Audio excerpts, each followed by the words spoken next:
Master, senior brother, senior sister. Hanggang dito na lang muna tayo.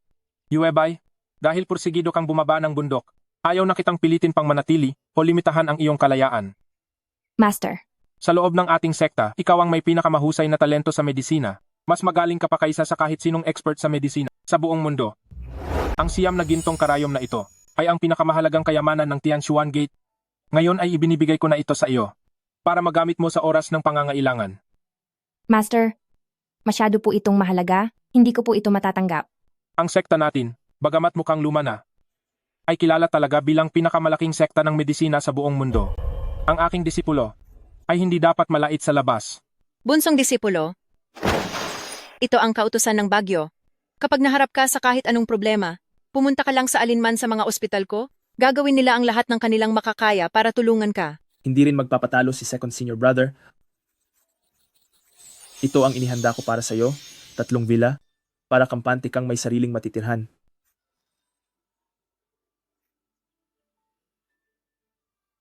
Salamat po, second senior brother. Wala nang ibang maibibigay si third senior brother, kundi pera. May $100 milyong sa card na ito. Pagkababa mo ng bundok, kapag kinulang ka sa pera, diretso kang humingi kay third senior brother.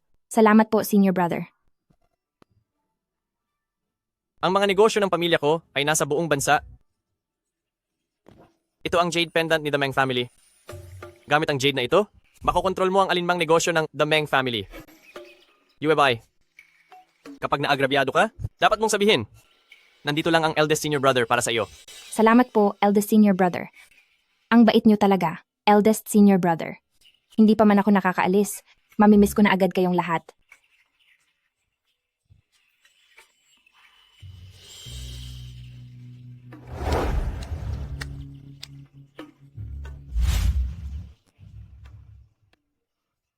Halika na, bilisan nyo. Aalis na po ako, paalam na. Gusto mo si bunsong disipulo, bakit hindi mo sinabi sa kanya? Ngayong wala na siya, magsisisi ka talaga? Napakatorpe mo. Lumaki si bunsong disipulo dito sa bundok? Tayo lang sa sekta ang naging kasama niya? Pagdating ng oras na sapat na ang gulang niya, tsaka ko na lang sasabihin sa kanya.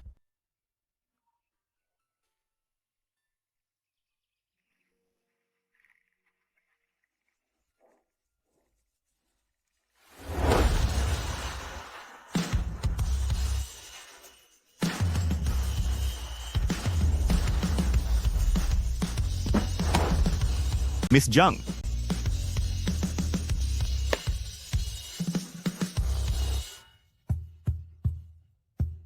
Ito ang tamang gamot. Nasa delikadong sitwasyon ang sakit ng biyenan ko, kaya hindi pwedeng itigil ang gamot na ito. Sa susunod na pumunta kayo, huwag kayong magpahalata. Hindi pa alam ng pamilya ko ang tunay kong pagkakakilanlan. Masusunod po. Sige.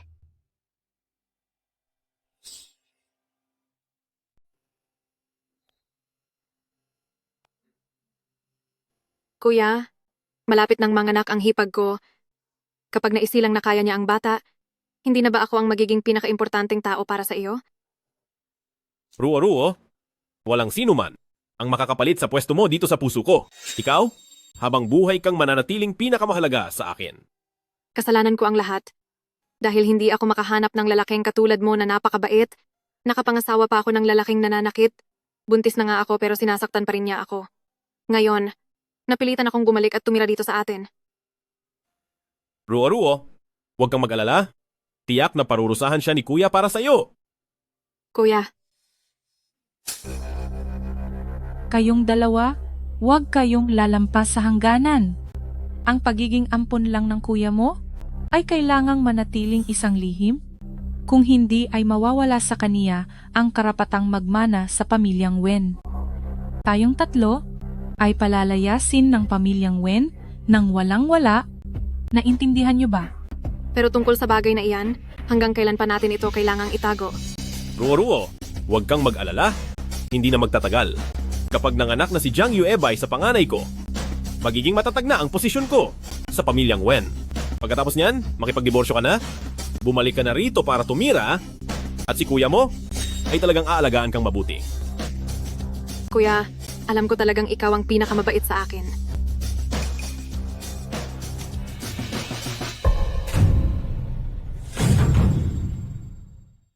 ang pagmamahalan ninyong magkapatid ay mas matimbang payata kaysa sa aming pagsasama bilang mag-asawa. Naalala ko tuloy rito ang tungkol sa amin ng dati kong mentor. Paano mo naman nasabing ganoon? Ang Ruo-Ruo ay tunay na kapatid ni Wenyang. Naapi siya sa pagkakataong ito at hindi pa gaanong kalakihan ang dinadala niya, kaya kailangan siyang alagaang mabuti.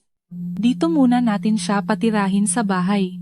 Ayos din po, para magkasama kami ni Ruo-Ruo na nag-iingat sa aming mga dinadala. Ruo-Ruo, kung mayroon kang gustong kainin, sabihin mo lang kay sister-in-law at ipapaluto kita kay auntie. Sister-in-law, gusto ko pong matikman ang mismong niluto ninyong sabaw. Kasi ngayong buntis ako, ay medyo wala po akong gana kumain. Ganoon ba?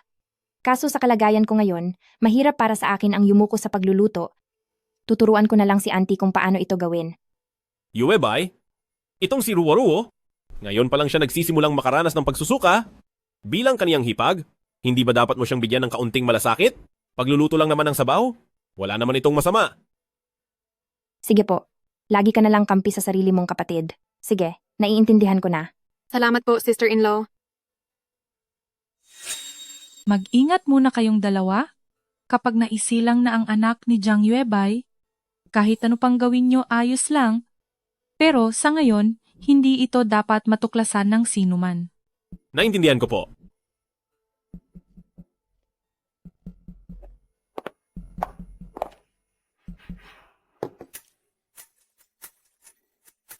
Honey, ikaw ang sandigan ng pamilyang ito.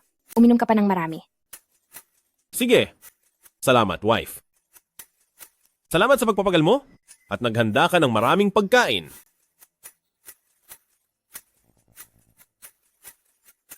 Kapatid, uminom ka rin. Salamat po, sister-in-law. Yuebay. Brother, ang sakit.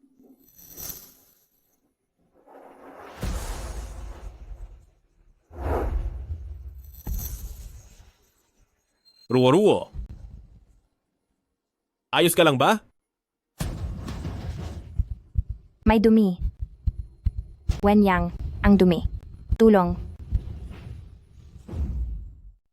Brother, ang sakit. Ang sakit. Saan ka napaso? Napaso ang likod ng kamay ko. Ang sakit talaga. At sumasakit din ang tiyan ko ngayon. Brother, sa tingin mo ba mawala ang anak natin? Ma. Wenyang. Tulungan mo ako. Iligtas niyo ang bata. Ang anak ko. Ayos lang? Dadalhin ka ni brother sa ospital. Tayo na. Ruo-Ruo, huwag kang matakot. Nandito lang si Mama. Nandito lang si Mama. Wenyang. Ang bata. Nawawala na ang pintig ng bata. Ayaw mo na ba sa anak natin? Tara na.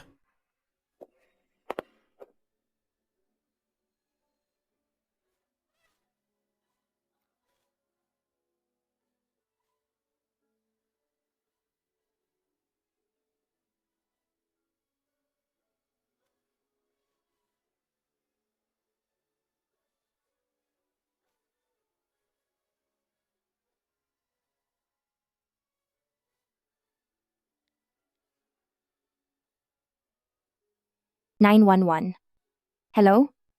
Tulungan niyo ako. Kung bibilangin, malapit na ang araw ng panganganak ni Bunso. Lalabas na rin ang baby. Kailangan nating maghanda ng magandang regalo. 3 taon na tayong hindi nagkikita. Kailangang ipakita natin kung gaano tayo ka-proud kay Bunso. Ang film company ko sa baba ng bundok. Ang pinakamalaki sa industriya. Pipapirmahin natin si Bunso agad para gawin siyang sikat na superstar.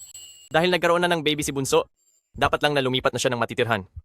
Ipapaayos ko ang Tingfeng Manor sa Jingdu, doon ko siya patitirahin. Naghanda ako para sa kaniya ng 1 kahon ng mga mamahaling painting. At ako naman, bibigyan ko si Wen family ng order na nagkakahalaga ng 50 milyong dolyar. Para naman maging maayos ang buhay nila, at para ipakita rin sa kanila ang yaman ng pamilya ni Bunso. Sige. Hello? Ano? Na-ospital si Bunso. Pupunta na kami agad.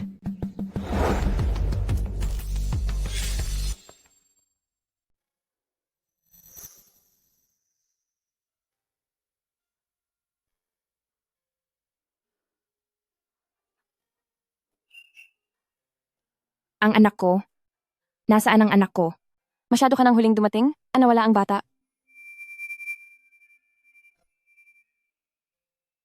Huwag ka nang masyadong malungkot. Nasaan ba ang pamilya mo? Punta sila rito para samahan ka. Ma. Nawala na ang anak ko. Wala na ang bata pero may mukha ka pang tumawag sa akin na, Ma, mabuti na lang at maayos ang kalagayan ng anak ni Ruo-Ruo. Umuwi ka na agad? Ihanda ang selebrasyon ng kaarawan ni Ruo-Ruo. Maghahanda ng malaking party sa bahay para maalis ang malas. Anak, nawala ang bata. Kuya, kasalanan ko ang lahat. Ayos lang. Pwedeng magbuntis ulit kapag nawala ang bata. Ikaw kasi, masyado kang mabait. Saka, siya naman ang hindi nag-ingat. Masakit pa ba ang kamay mo? Halika rito. Iihipan ko. Hindi na po. Kung hindi na, isukat na natin ang mga gown. Gusto kong malaman ng pamilya ng asawa mo na ang kaisa-isang anak ng ating Wen family ay Diba? napakamahal sa atin.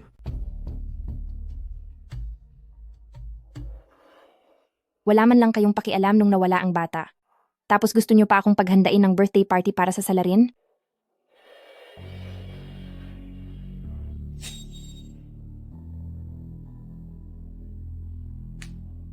Sandali lang. Hindi ka pa pwedeng umalis ngayon. Wen Yang, Wen Ruo, pagbabayarin ko kayong lahat.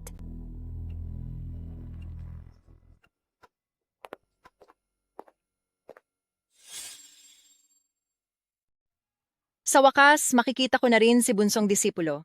Sino ang makakapagsasabi? Baka mamaya ay makita ko na rin ang bata. Bunsong disipulo. Disipulo. Nasaan ang mga tao?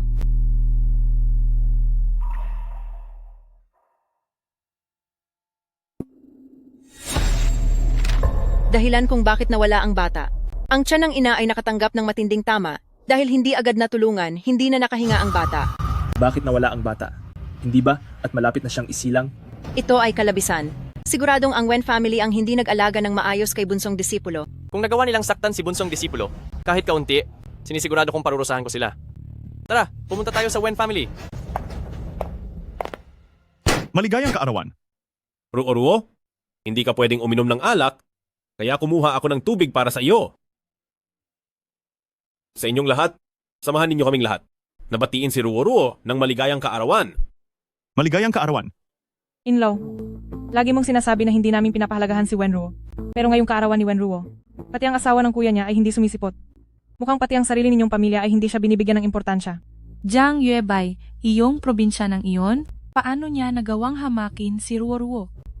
Siya? Na-aksidente at nawala ang bata kahapon, kaya hindi siya makakapunta. Galing lang naman siya sa probinsya. Pero bakit sobrang arte niya? Inaakala ba niyang isa siyang donya? Ang mawala ng bata ay hindi naman malaking bagay. Nung nanganak ako, nakatayo na agad ako sa mismong araw na iyon para ipagluto ang asawa ko. Auntie Lee, kung makakabalita pa ako uli na hindi maayos ang trato kay Ruo-Ruo, siguradong ang pamilya Wen family ay hindi palalagpasin ang sinumang nang-aapi sa kanya. Dahil si Ruo-Ruo ang sa buong buhay ko ay pinaka-importante sa lahat. Talaga ba? Kung siya ang pinakamahalaga sa iyo, paano naman ako? Yang, nawala ang anak ko. Kahit isang beses man lang ay hindi ka pumunta sa ospital para makita ako. Imbis ay narito ka pa at nagdiriwang ng birthday ng kapatid mo. Napakabuti mo talagang kuya. Asawa ko? Inaapi si Ruo-Ruo ng kanyang asawa. Alam mo naman yan. Kung ngayon, hindi pa namin siya gagawa ng magandang birthday party. Sa susunod, paano na lang kung hamakin siya ng biyena niya? Pero dito rin ang biyanan ko. Lagi nyo na lang akong inuutusan. Hindi nyo ako itinuturing na tao. Bakit? Dahil manugang na sa iba si Wenruo. Doon nyo lang siya dadamayan? Jiang Yuebay, may kapal pa ng mukha para bumalik? Talagang pabigat ka at walang kwenta. Bumalik ako dahil kukuha ako ng katarungan. Anong katarungan ang sinasabi mo? Sabi ni Wenruo, muntikan mo nang maalis ang bata sa kanya. Sinubukan mong sakta ng apo ko. Deserve mo na mawala ka na rin. Lumuhod ka na at humingi ng tawad kay Wenruo. Si Wenruo ang dapat humingi ng tawad. Tinulak niya ako, kaya nawala ang anak ko. Kuya, bakit ko naman tutulakin ang ate ko? Nandoon ka naman noong araw na iyon. Patunayan mo na wala akong ginawa. Wen Yang, ang nawala ay ang iyong sariling anak. Mayroon na siyang nabuong kamay at paa, pero bago pa man siya isilang, ay nawala na siya. Malinaw mo yung nakita. Natinulak niya ako. Kuya, alam ko, hindi ko dapat pinagluto si ate ng sabaw noong araw na iyon. Siguradong nagalit lang siya. Kaya niya ito nagawa. Sabi nga nila na ang anak na babae ay parang ibang tao na kapag nag-asawa. Kung ayaw na niyo sa akin dito, aalis na lang ako. Jiang Yuebay, hindi ka tinulak ni Ruo. Sarili mong kawalang ingat. Ang dahilan ng aksidente, bakit mo siya pinagbibintangan? Humingi ka na ng tawad sa kanya. Bakit ako hihingi ng tawad sa taong ito na nagdulot ng gulo? Hanggang kailan ka ba mangugulo? Gaano pa ba kalaki ang gusto mong gulo? Gusto ko nang makipaghiwalay sa'yo. Divorce? Sinasabi ko sa'yo, huwag mo akong subukang takutin gamit ang divorce. Jiang Yuebay, humingi ka na ng tawad kay Ruo. Mapagpatawad siya, kaya hindi na niya ito gagawing issue laban sa iyo. Nawala ang sarili nating anak dahil sa kanya. At heto ka, kinakampihan mo pa rin siya. Anong kalokohan yan? Kay Ruo ko nakita ang paglaki niya, kaya kilala ko ang ugali niya. Hinding-hindi niya iyon magagawa. Tama po. Sa tingin ko nga ay pinagbibintangan mo lang ang anak ko. Sister-in-law, alam ko, natatakot kang makikumpetensya ako sa kuya ko sa mga ari-arian. Kaya mo ako sinisiraan ng ganyan. Hindi po ako galit sa inyo. Jiang Yuebay, napakasama mo naman yata. Ginamit mo pa ang sarili mong anak para lang pagbintangan si Ruo. Sinisira mo rin pati ang pagsasama nilang magkapatid. Oo nga po, ang mga taga-probinsyang ito, napakitid talaga ng puso. Wen Yang, wala akong pakialam sa pera ninyong mga Wen family. Mahal kita. Kaya pumayag akong maging alipin ninyo sa loob ng 3 taon. Jiang Yuebay, hindi kaya tama ang sinasabi nilang lahat na para lang sa mga ari-arian? Kaya mo tinulak si Ruo? Bakit hindi mo ako pinaniniwalaan? Sister-in-law, alam kong galit ka dahil mabait sa akin si kuya. Pero kahit ganoon, hindi mo dapat ako pinagbibintangan ng ganyan. Ruo? Huwag ka nang umiyak. Dito naman talaga ang tahanan mo, ang lahat sa Wen family. Ay nararapat lang na mapunta sa iyo. Makinig ang lahat. Ako bilang si Wen Yang ay nagdedeklara mula sa araw na ito, ang lahat ng ari-arian ng Wen family ay ibibigay na kay Wen Ruo. Kahit magkaroon pa ako ng anak sa hinaharap, hindi nila mahahawakan ang mga ari-arian at shares na ito. Jiang Yuebay, itigil mo na yung mga binabalak mo.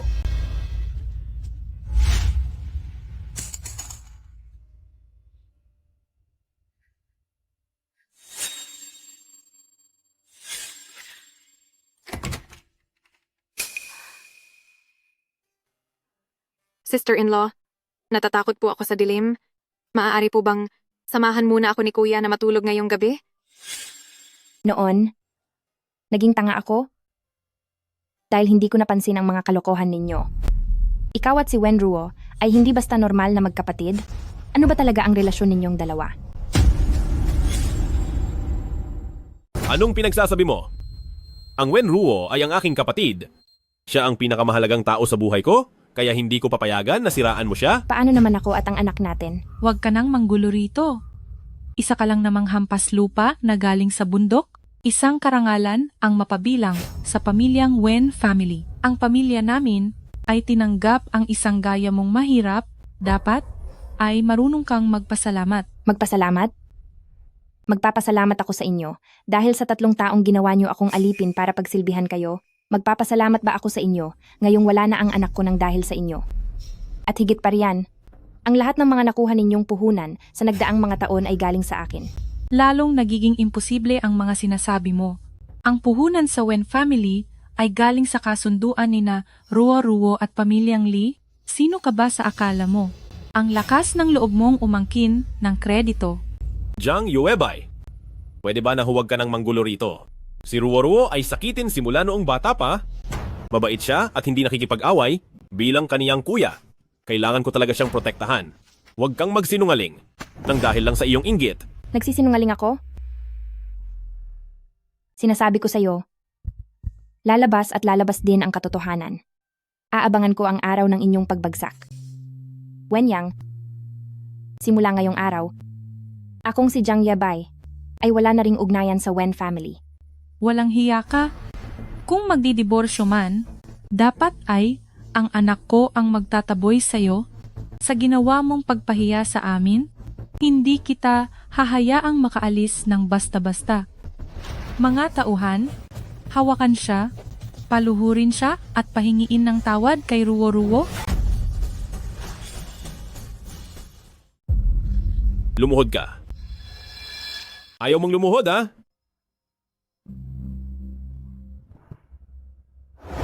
Humingi ka ng tawad? Humingi ka ng tawad? Humingi ka ng tawad?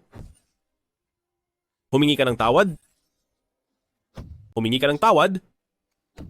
Humingi ka ng tawad?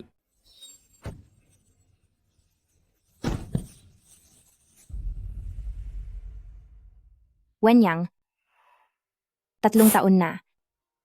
Nagkamali ako na inakala kong ginto ang bato.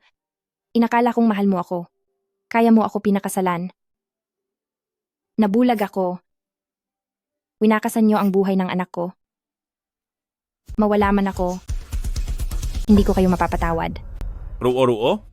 Gumaan na ba ang loob mo? Simula sa araw na ito, wala nang sinumang pwedeng humamak sa iyo.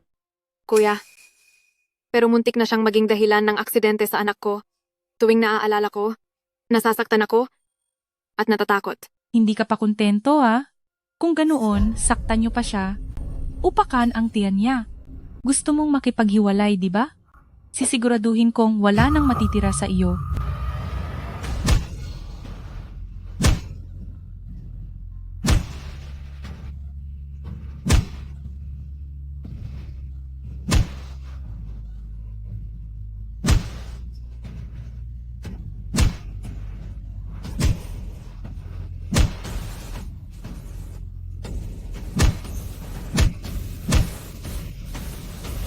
Sa nakaraang 3 taon, naging mabuti sa iyo ang Wen family namin. Baliwala na ang pagtanaw mo ng utang na loob. Nakuha mo pa kaming gawan ng kung ano-anong kwento. Dahil diyan, huwag mo akong sisisihin kung parusahan kita. Ano ang balak mong gawin? Sa loob ng 3 taon, ibinigay ko ang lahat para sa inyo. Ang sakit ni Mama, umaasa lamang siya noon sa halamang gamot ng aking mga guro. Kaya hindi lumala ang kalagayan niya. Napakasama mong babae. Kaya pala ang kalusugan ni Mama ay hindi bumubuti dahil sa mga gamot mo na may kakaiba pala. Sige, ngayong araw na ito, para sa aking mama, bibigyan kita ng leksyon. Magsalita ka. Tigil!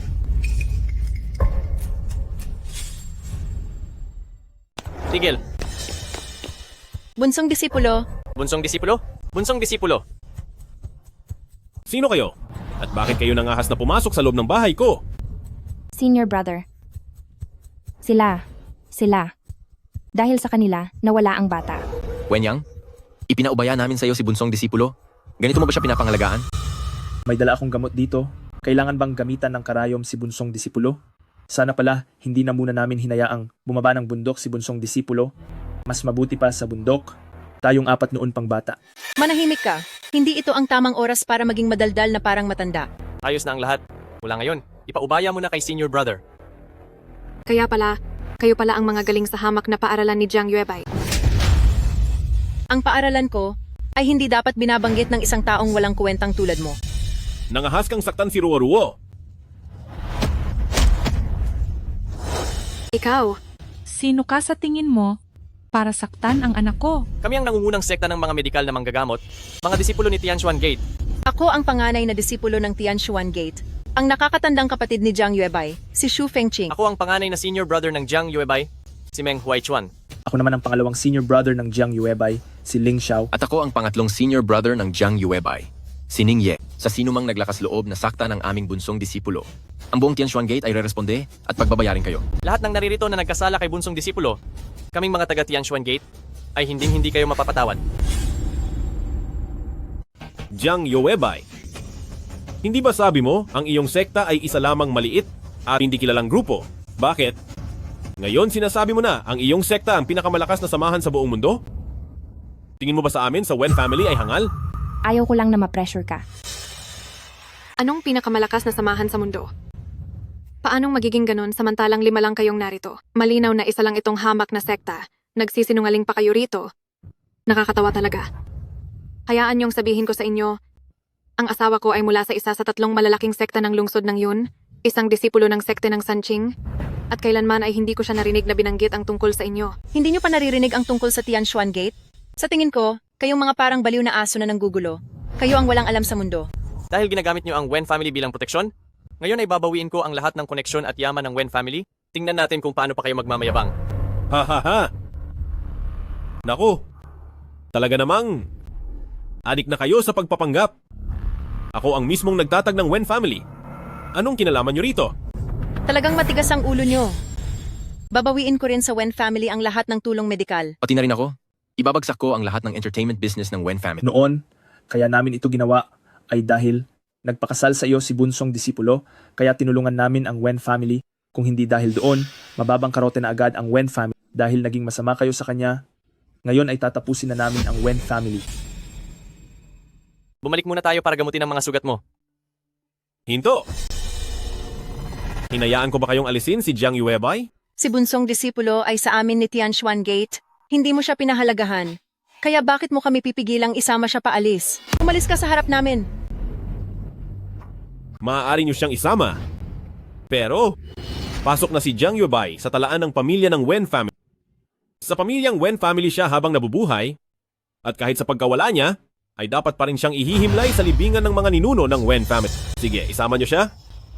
Subalit, siya ay habang buhay na magdadala ng pangalan bilang itinapon na asawa ng Wen family. Ha ha ha. Ikaw, wala kang hiya. Yuebay. Sobrang tindi ng emosyon kaya lumalala ang pagdurugo. Kailangang mag-akupuntur na agad.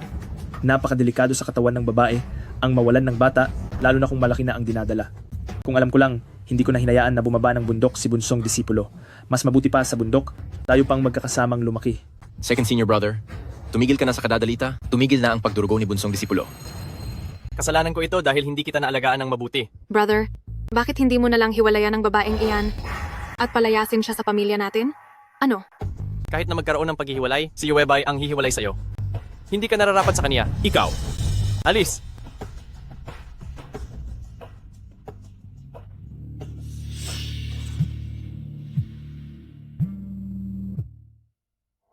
magsalita ka na agad. Masamang balita po, President Wen, ang 5 sa pinakamalalaki nating kasakasama sa negosyo ay biglang nagpahayag na ititigil na ang pakikipagtulungan. Ano? Sila nga kaya? Talaga ang may gawa nito? Hindi maaari.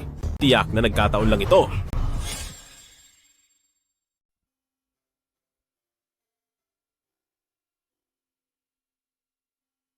Yuebay, kung alam ko lang na nitong mga nakaraang taon ay nahihirapan ka ng ganyan, noong bumaba ka ng bundok, dapat ay sinabi ko na sa iyo, gusto kita.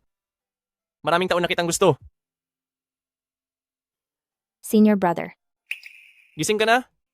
May nararamdaman ka bang masama? Narinig mo ba ang mga sinabi ko? Ano ba ang sinabi mo? Pagkagising ko, nakita ko agad na, para kang maiiyak. Ang dating kalmadong si eldest senior brother.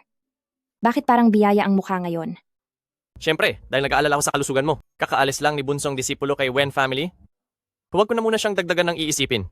Talagang si eldest senior brother ang mabuti sa akin. Senior sister, nasaan ang ibang mga senior brother? Inaayos nila ang mga nangyari kay Wen family.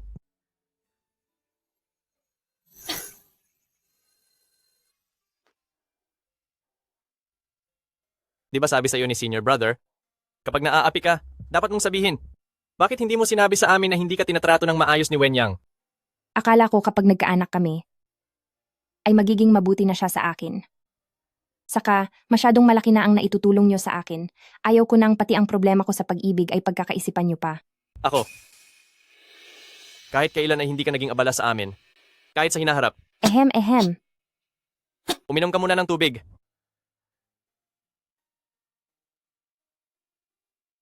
Kaya ko na po. May sugat ang kamay mo, pakakainin na kita. Bakit hindi ka umiinom? Nung nag-asawa ka na ba, ay naiilang ka na kay eldest senior brother? Noong bata pa tayo, sa akin ka lang nagpapainom ng tubig.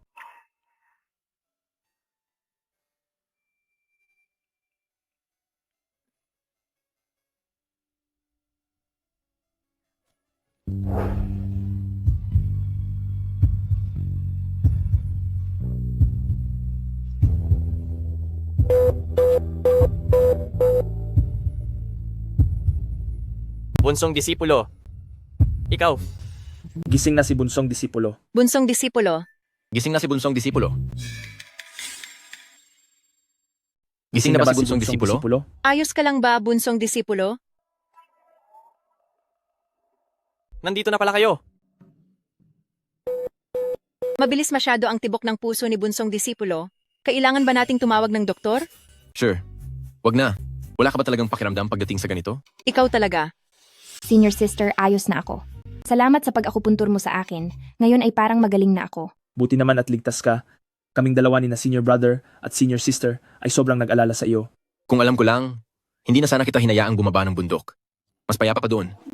Second senior brother, ang mga linyang iyan, tigilan mo na ang pagiging paulit-ulit. Bunsong disipulo, ang walang kwentang si Wenyang ay nanakit sa iyo, pero huwag kang mag-alala. Ang hustisya mo, kaming lahat ang tutulong sa iyo na makuha ito. Tama. Napakaraming lalaki sa mundo. Ang daming guwapo sa mundo ng showbiz. Mamili ka lang. Wag na sa mundo ng showbiz. Senior brother, senior sister. Salamat sa inyong lahat.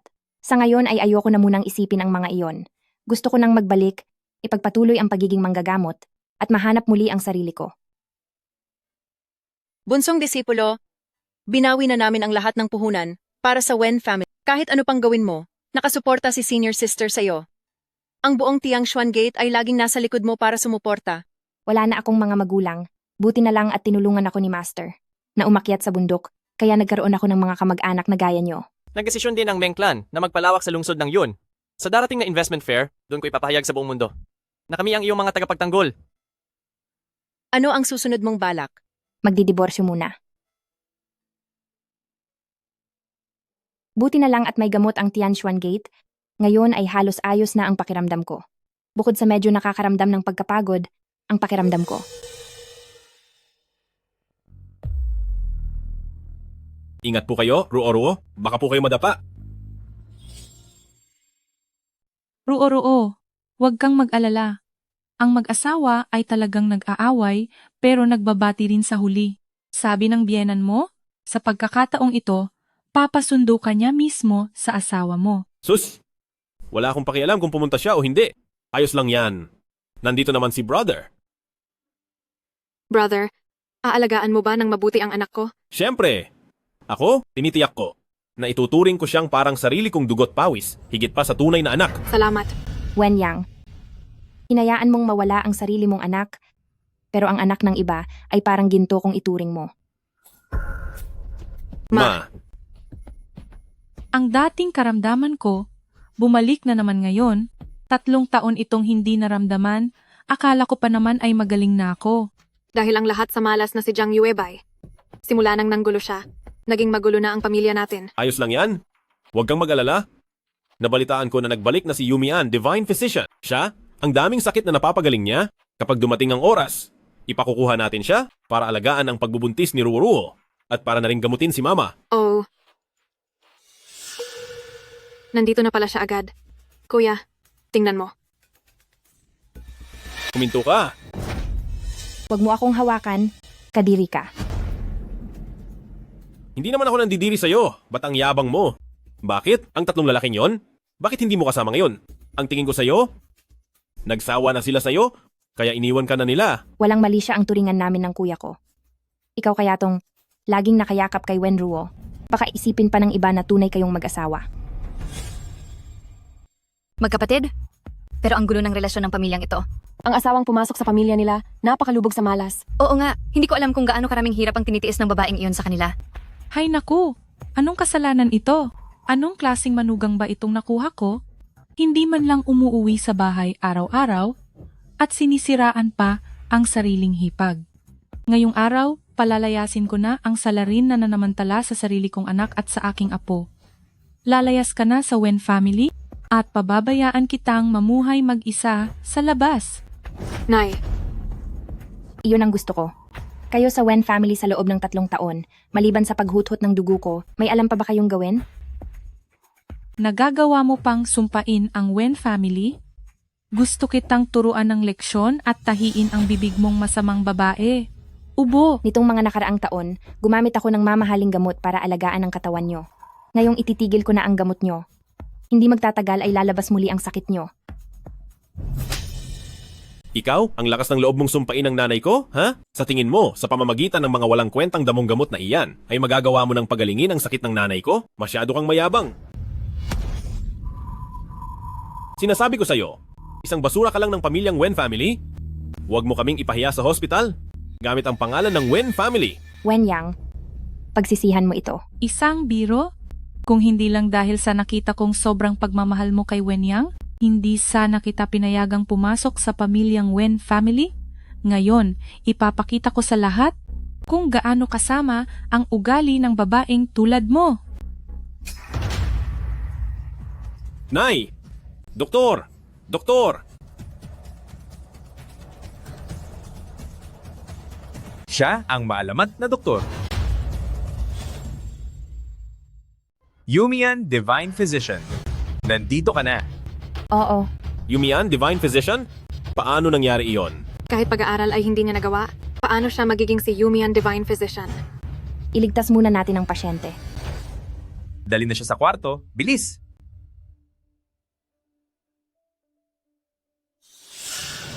Huwag kang aalis. Kapag may masamang nangyari kay nanay, pagbabayarin kita.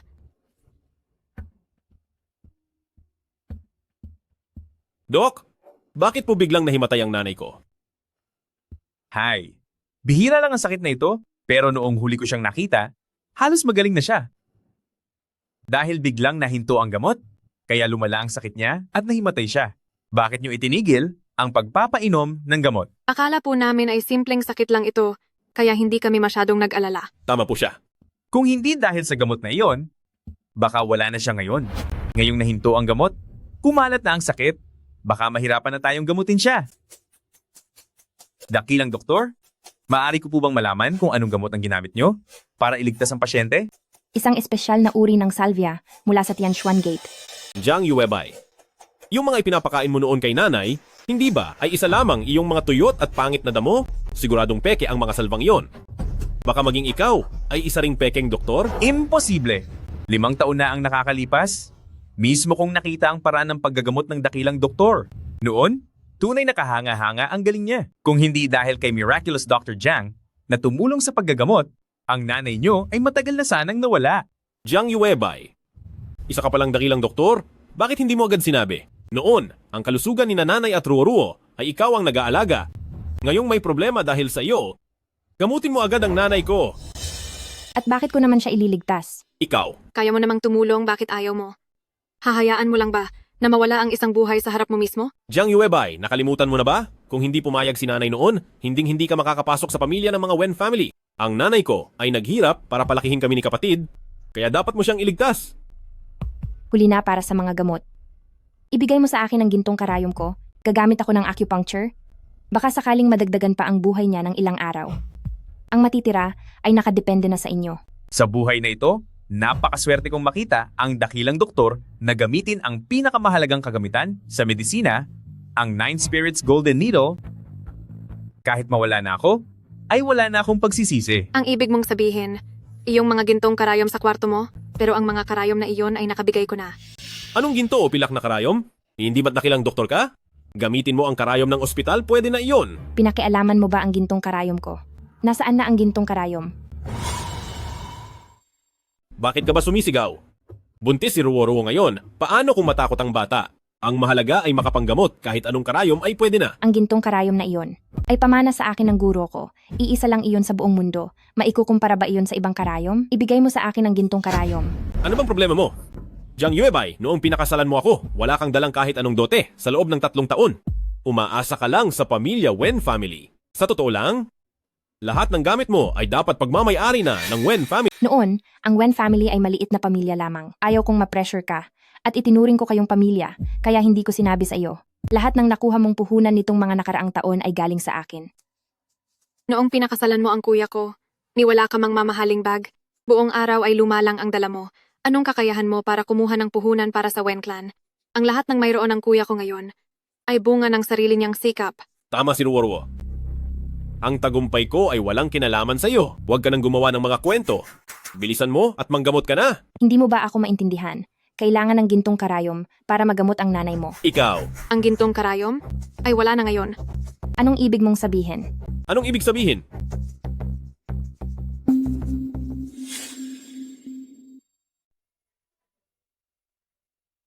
Hinding-hindi ko iyan ibibigay sa iyo. Nakita ko ang gintong karayom na iyon. Nakatambak lang naman doon, kaya tinunaw ko ito at ginawang kuwintas para sa swerte.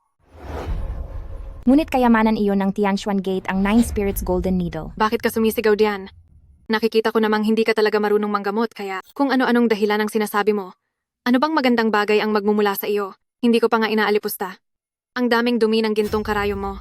Gawa iyon sa pambihirang kayamanan, isang espesyal na karayom na 10,000 beses na mas mahal sa karaniwang ginto. Itinapon mo iyon, at itinira lang ang ginto. Sapat na patunay iyan sa kahangalan mo. Tama na. Ano namang alam mo, isa ka lang simpleng babae mula sa probinsya.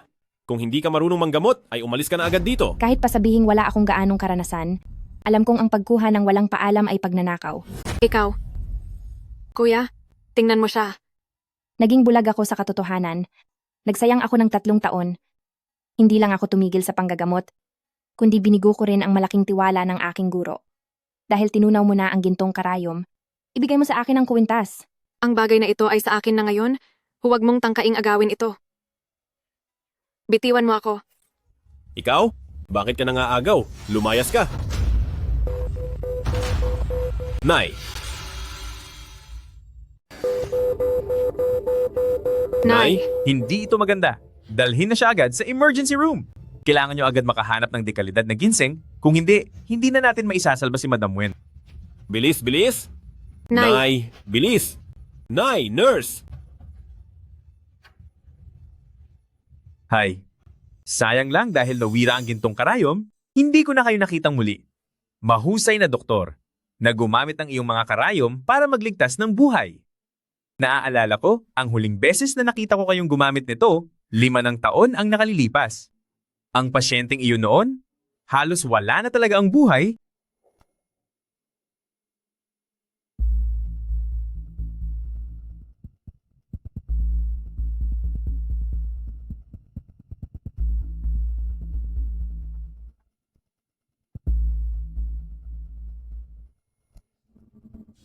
Mula noon, hindi na ulit kita nakitang muli. Mahusay na doktor na gumamit ng mga karayom. Mula nang magpakasal ako, hindi ko na muling ginamit ang aking mga gintong karayom. Subalit, nagpasya na ako ngayon na bumalik sa mundo ng panggagamot. Kung gusto mo akong makitang manggamot, maaari kang pumunta sa darating na 3 araw sa gaganaping investment banquet ng Meng Clan. Doon ko iaanunsyo ang aking pagbabalik at muling magsisimula sa pagiging isang doktor. Napakagandang balita niyan.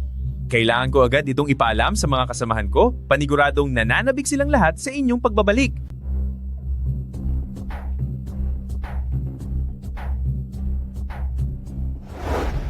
Kuya, nabalitaan ko na dadalo si Jiang Yuebay sa banquet ng Meng Clan.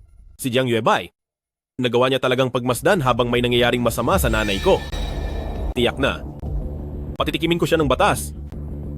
May paraan ako para mapaluhod natin siya at magmakaawa sa atin. Anong paraan? Hindi ba't nasa atin pa rin at nakatago sa bahay ang abo ng anak niya?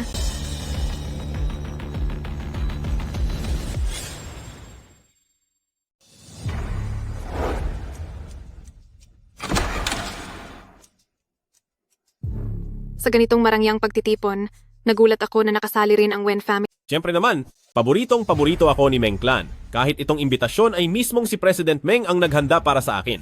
Napakahusay mo talaga, kuya.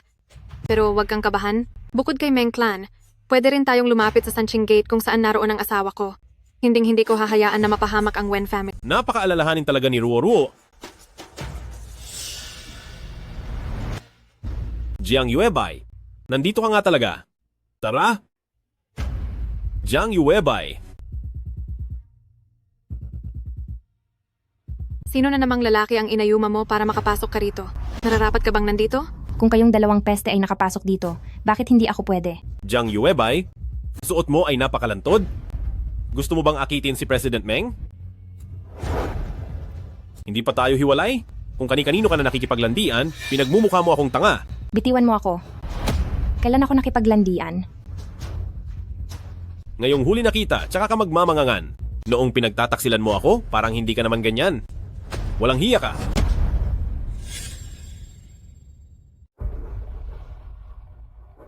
Hoy, senior sister. Bakit tila nagmamadali ka? Pinapaimbestiga sa akin ni na Wen Yang at Wen Ruo ang pagkakakilanlan. At nalaman ko na. Hindi ba sila magkapatid? May iba pa ba silang tinatago? Si Wenyang at Wenruo ay hindi naman pala tunay na magkapatid. Matagal na silang may itinatagong relasyon. Kailangan ko itong masabi agad sa kanila. Tamang-tama. Tapos ko na rin ayusin ang papeles ng diborsyo. Sa araw na ito, tuluyan na niyang puputulin ang ugnayan sa kanila. Nandito rin sina Wenyang at Wenruo? Nagpadala ako ng mga tauhan para imbitahan sila. Sa araw na ito, masisira ang reputasyon nila. Tara na. Kailan mo ba ako itinuring na asawa? Nitong mga nakaraang taon, nagtrabaho ako na parang alipin, nagsilbi sa pamilya nyo. Bakit ngayong hiwalay na tayo, sasabihin mong niloloko kita? At kung tungkol sa kasalanan, ikaw Wenyang ang nangaliwa. Ginawa mong kabit. Ang sarili mong kapatid. Anong pinagsasabi mo? Sa tingin ko ay isa kang masamang babae na gustong kaming lahat ay mapahamak. Humingi ka na ng tawad sa amin ngayon at pagkatapos ay lumayas ka na. Bakit naman ako hihingi ng tawad? Sigurado ka bang ayaw mong humingi ng tawad? Tingnan mong mabuti. Ay ito, ay ang labi ng nawala mong anak.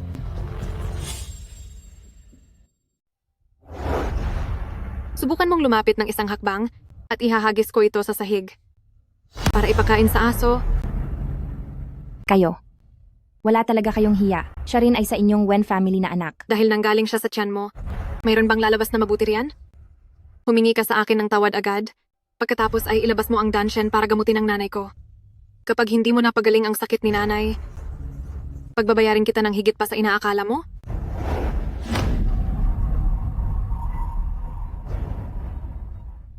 Iyan ang tama. Lumuhod ka agad at humingi ng tawad sa akin. Sige.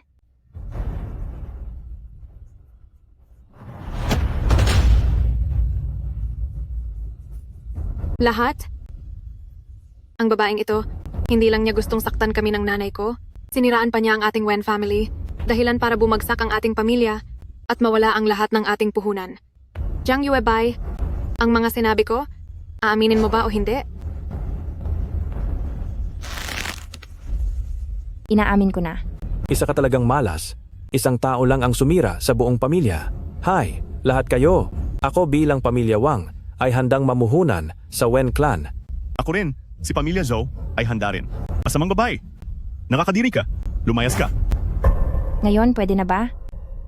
Masaya na ba kayo? Maaari nyo na bang ibigay siya sa akin?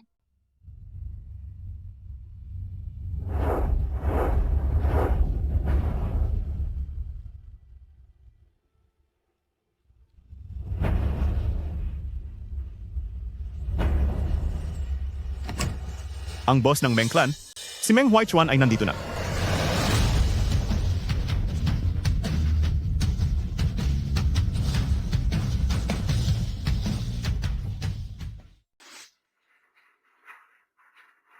Siguradong dumating na si President Meng. Jiang Yuebay, maghintay ka lang kay President Meng at siya mismo ang magpapalaya sa iyo. Bakit kayo ang nandito? Yuebay? Pinahirapan ka ba nila? Bunsong disipulo, sino ang nagpaiyak sa iyo? Sabihin mo lang kay senior sister. At si senior sister ang magpaparusa sa kanila. Sila po ang may gawa nito. Ginamit nila ang labi ng anak ko. Para takutin ako at pilitin akong lumuhod at humingi ng tawad. Sekretaryo Shu, huwag mong hayaan ang mga taong iyan na gumulo dito. Bilisan mo at palayasin mo na sila. Mga ginoo, sila ay mga tauhan at kasabwat ng walang hiyang babaeng ito. Palayasin niyo sila agad. Bakit nakatayo ka lang dyan? Ang kuya ko ay ang pinaboran ni President Meng at siya mismo ang nag-imbita sa amin. Kapag hindi niyo kami nirespeto, asahan mong mawawalan ka ng trabaho. Ang tinatawag mong kasabwat ay walang iba kundi si President Meng. Ano? Senior mo si President Meng. Jiang Yuebay, ikaw, sino ka ba talaga? Ang nakababata kong disipulo ay ang pinakaimportanteng tao sa buong mundo. Nagawa niyo siyang paluhurin? Sino sa tingin niyo ang kinakalaban niyo? Wala kayong utang na loob. Paalisin sila agad sa lungsod ng yun. Palabasin sila at hayaang mamalimos sa lansangan. Jiang Yuebay, bakit kailangan mong gawin ang lahat ng ito? Isang malaking pagkakamali lang ang lahat. Kami sa Wen family, iisipin mo bang sasaktan ka namin?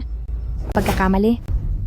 Ibig sabihin ba ang hirap na tiniis ko sa loob ng maraming taon ay dahil lang sa isang pagkakamali? Jiang Yuebay, hindi tama ang mga sinasabi mo.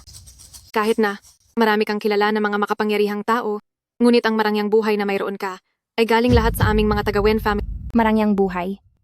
Ang tinutukoy mo ba ay ang pagbibigay sa akin ng $1,000 bawat buwan habang pinagtatrabaho mo ako ng alas 4 ng madaling araw para pagsilbihan ang pamilya nyo? O ang panoorin kayo na parang mag-asawang namumuhay? Pinayagan kitang gamitin ang pagkakakilanlan ko bilang Madam Wen para lamang utusan at tratuhin ako na parang kung sino? Kaya pala sa loob ng 3 taon, ganyan pala ang ginagawang pagmamalupit ng Wen family sa disipulo ko. Sa tingin ko, ang pagpapalaya sa inyo ay kulang pa. President Meng, ito ay usaping pamilya. Tsaka, si Yuebay ay asawa ko rin. Yuebay, kung sasama ka sa amin pabalik sa Wen family, makakalimutan na namin ang mga nangyari. Hindi ko kailangan yan. Jiang Yuebay, huwag kang maging matigas ang ulo.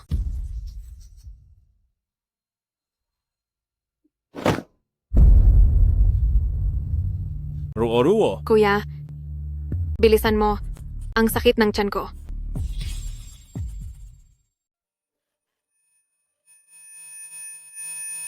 Nay, Wen Yang, tulungan mo po ako. Iligtas niyo po ang anak ko. Bunsong disipulo, wag mong sabihing balak mo pang tulungan ang 2 walang utang na loob na yan. Oo nga pala. Yuebay, ikaw ang mahusay na doktor. Nagmamakaawa ako. Iligtas mo si Ruo-ruo. Yuebay, nagmamakaawa ako. Iligtas mo si Ruo-ruo. Paano naman ang anak natin?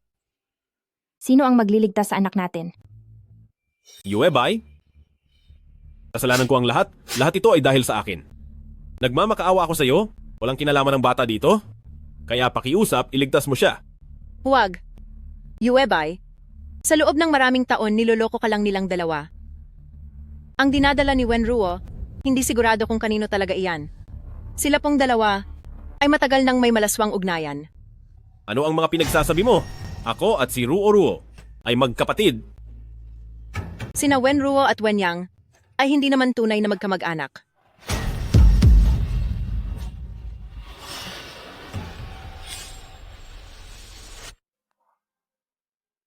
Kaya pala, ang kilos ninyong 2 sobrang lapit para sa magkapatid.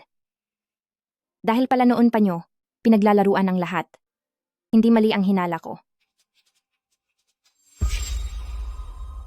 Kuya, huwag kang umalis. Ngayong gabi, dito ka na muna sa tabi ko, pwede ba? Ay naku, sa susunod, marami pa namang pagkakataon. Mabait ka dapat.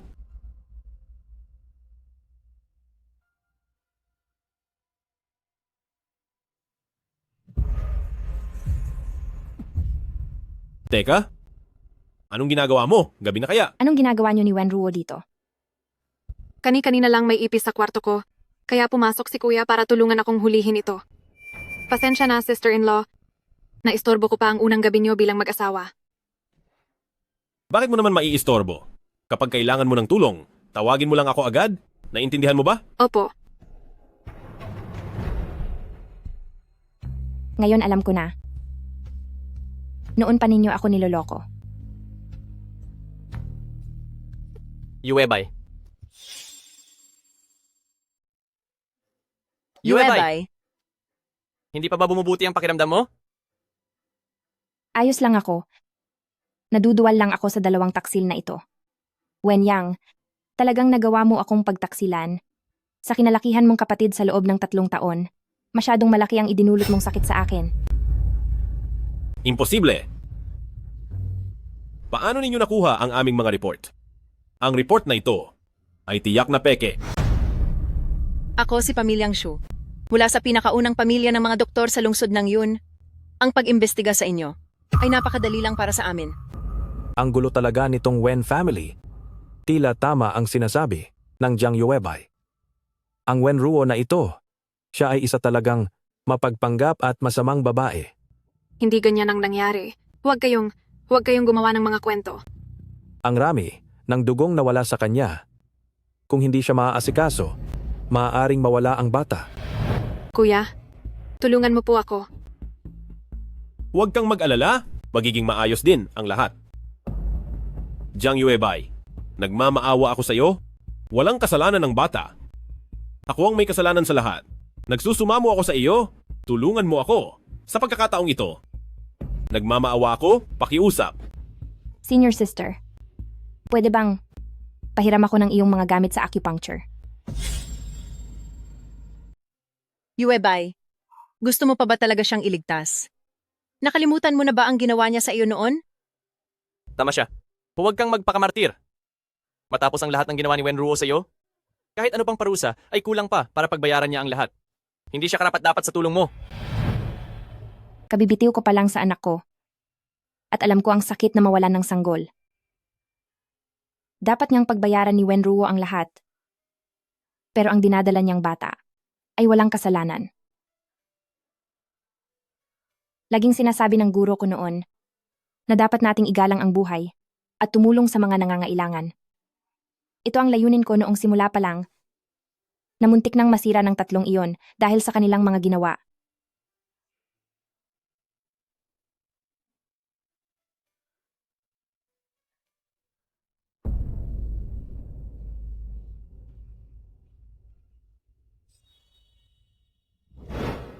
Sino namang matinong tao ang mag-acupuncture tapos itutusok sa tiyan ng iba?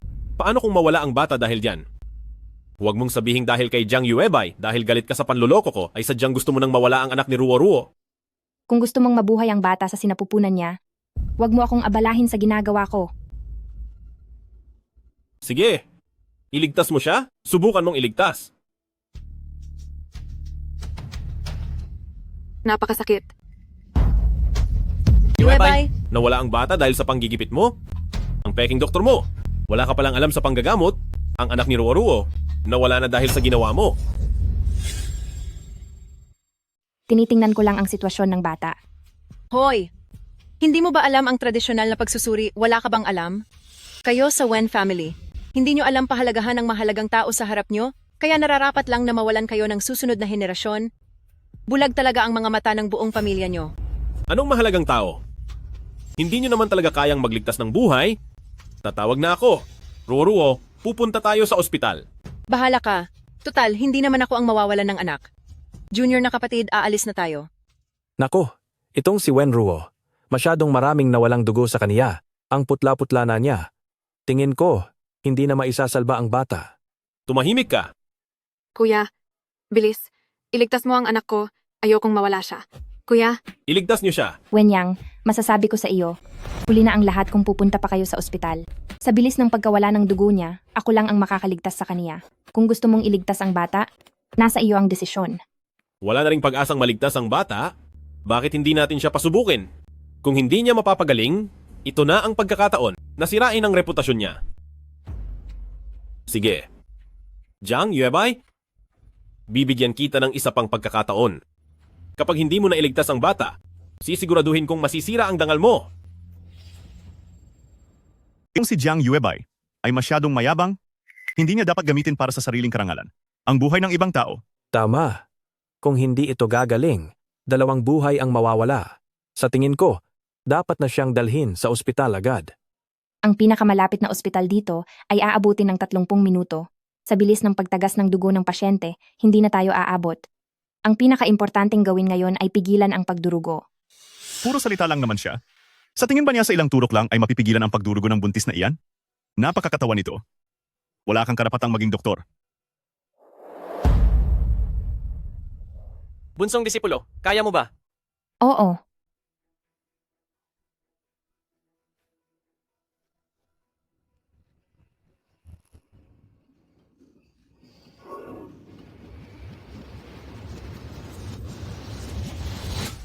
Ayos na, ligtas na ang bata. Senior brother, nag-aalala ka lang ng labis. Ako kaya ang bunsong estudyante ni Tianchuan Gate at ang tiwalang ito ay nasa akin naman. Ang mapiyansa kong bunsong estudyante ay nagbalik na. Paano nangyari ito? Napakadamig na walang dugo sa buntis na iyon. Paanong nagawa itong isalba sa kalagayan ng matanda? Naisiguro pa rin ba ang bata? Marami sa inyo rito ang nanggaling sa pamilya ng mga manggagamot. Kung naisalba ko man ang bata, malalaman nyo sa isang pulso lang.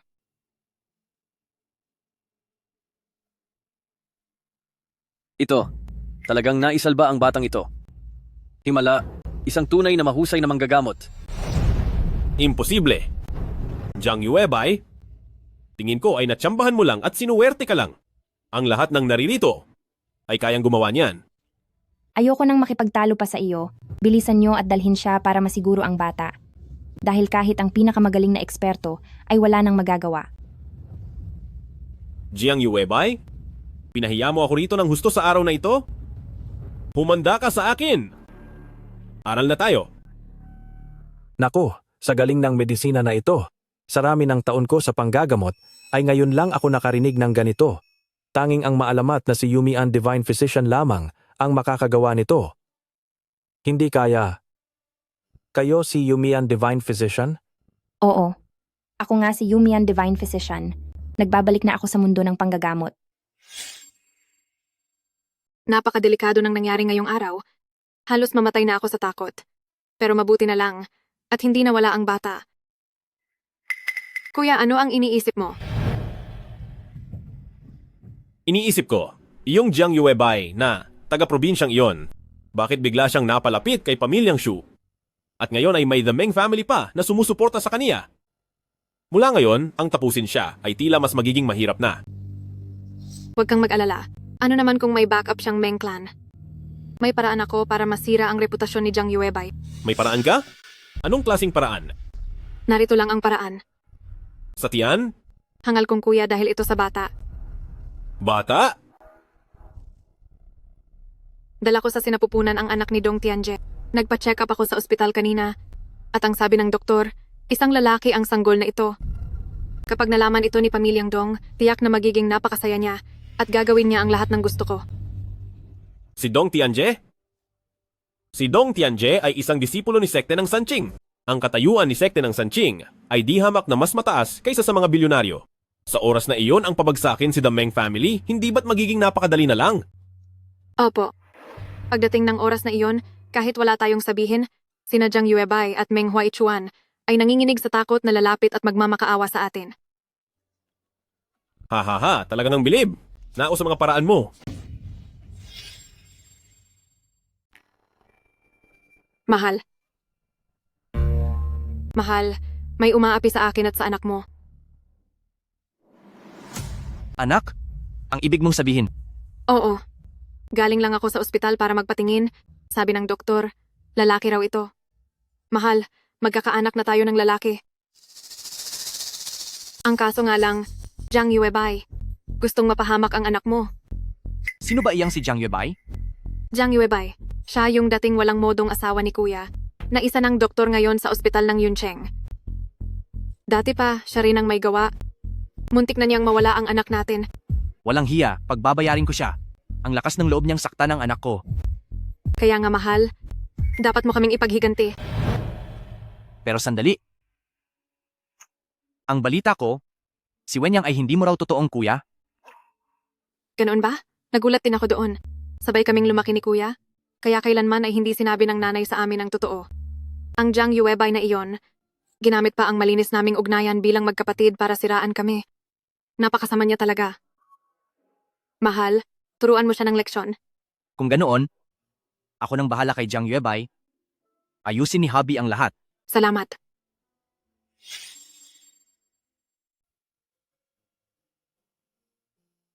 Ayos na.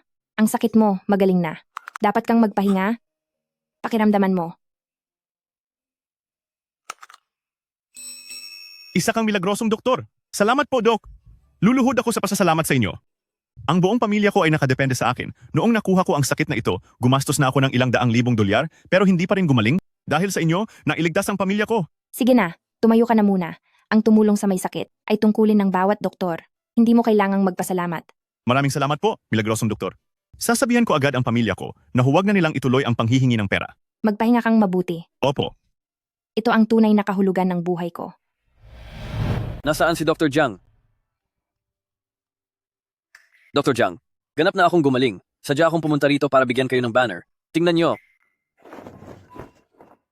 Huwag na po kayong masyadong mag-abala. Dr. Jiang, kailangang tanggapin nyo ito. Isabit nyo ito sa opisina nyo para malaman ng lahat na kayo, Dr. Jiang, ay isang mahusay na doktor. Sige po, salamat.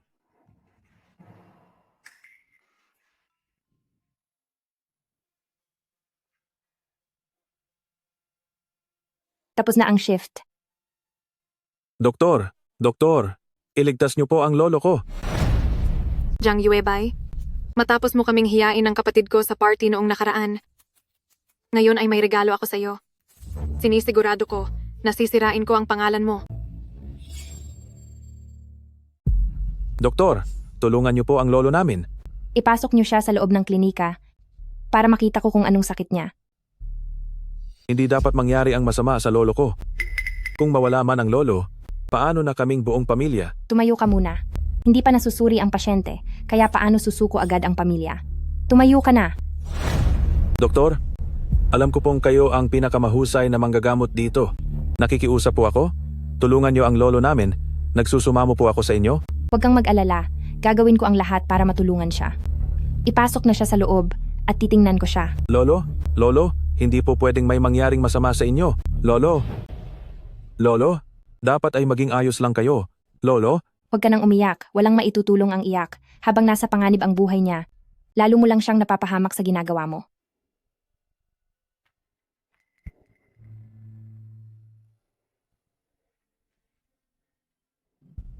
Sino ba kayo? Hindi ko alam ang sinasabi niyo. Ang matanda po namin ngayong araw ay maayos naman dapat, tapos bigla na lang nagkaganito. Sa isang iglap, parang nawalan na siya ng malay, wala na talagang reaksyon. Magulo ang tibok ng pulso nito. Napakalubhan na ng lagay niya. At hindi lang ito simpleng sakit, parang nalason siya.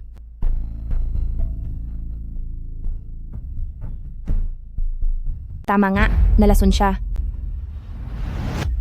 Anong ginagawa mo? Bakit mo kung ano-ano ang sinusuri mo? Marunong ka ba talaga sa panggagamot? Nanggagamot ako, pwede bang huwag mo akong gambalain? At isa pa, hindi lang ito simpleng sakit. Parang itong... Kung hindi ito sakit, ano? Pekeng doktor. Hindi marunong manggamot. Perwisyo lang ang alam mo. Pagdating dito ng matanda namin, maayos pa siya. Tapos ngayon sa ginagawa mo, parang mawawala na siya. Marunong ka ba talagang manggamot? Tingin ko, ang katanyagan mo bilang magaling na doktor, baka binayaran mo lang. Anong mga pinagsasabi mo? Mga tao, lumapit po kayo. Huwag kang sumigaw. Ang matanda namin ngayong araw, maayos naman dapat nung una, pero nung ginamot niya, napakasama na ng lagay ngayon. Wala na ba siya? Ibig bang sabihin nito ay peke siyang doktor? Kung hindi marunong manggamot, bakit nandito pa siya at nagpapatakbo ng klinika? Ang pagsasayang ng oras ng pasyente ay katumbas na rin ng krimen. Makinig ka sa akin, delikado na ang lagay niya ngayon. Hindi ito simpleng sakit, nalason siya. Anong pinagsasabi mong kalokohan? Hindi ka lang marunong manggamot, kaya sasabihin mong nalason ang tatay ko sa kinakain ng tatay ko. Napakaingat namin palagi. Sa tingin ko, hindi ka lang talaga magaling na doktor. Kayo na ang humusga dito. Masyadong bata pa ang doktor na ito. Baka naman nagbayad lang siya o gumamit ng koneksyon para makapasok dito? May patanda pa siyang nakalagay para sa mga kakaibang sakit. Dahil kung mga simpleng sakit lang ang gagamutin niya, hindi na siya makakapangloko ng ibang tao, di ba? Ang reputasyon ng Shu Group ay napatunayan na ng lahat. Wala silang dahilan para kumuha ng isang doktor na walang kakayahan para sirain ang pangalan nila. At kahit hindi kayo maniwala sa akin, hindi naman pwedeng hindi kayo maniwala sa pinakamatandang ospital sa Yuncheng. Huwag na po kayong maingay. Baka maabala pa ang pasyente. Palusot lang niya iyan. Peking doktor lang siya. Hindi ka nararapat dito sa Yuncheng Hospital para manggamot. Umalis ka sa Yuncheng. Lumayas ka Layas rito. sa Yuncheng? Umalis ka na. Huminahon po muna ang lahat. Makinig kayo sa akin. Si Dr. Jiang ang aming pinakamagaling na doktor. Sa ospital na ito, magtiwala po kayo sa husay niya. Huwag niyo siyang istorbohin sa paggamot. Wala na siya. Dahil sa kaniya, nawala ang pasyente. Nawalan na siya ng buhay. May nangyari sa kanya dahil sa panggagamot mo. Wala na siyang buhay. Anong nangyayari? Bakit wala nang tibok ang pulso?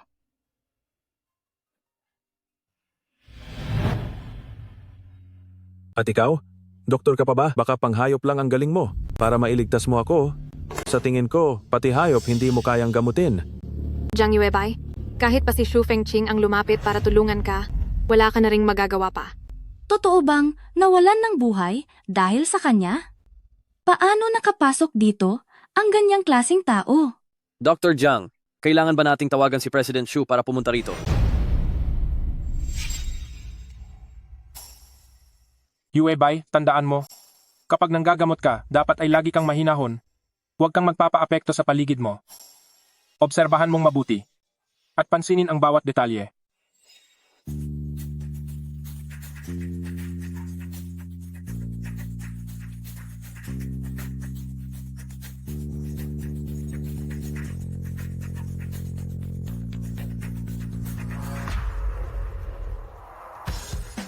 Gising na na nga ang ba? matanda. Lolo,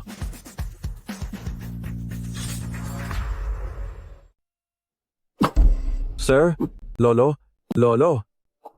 Tila, kailangan kong gamitin ang itinuro ng master ko na sikretong paraan ng siyam na espiritong ginintuang karayom.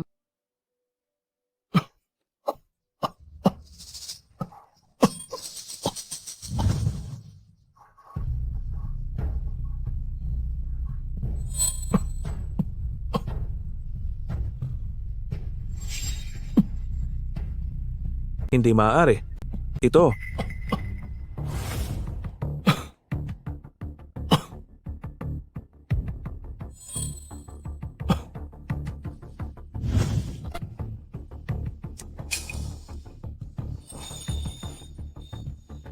Ikaw, paano mo siya nagamot? Ito, malinaw na ito ay Malinaw na ano?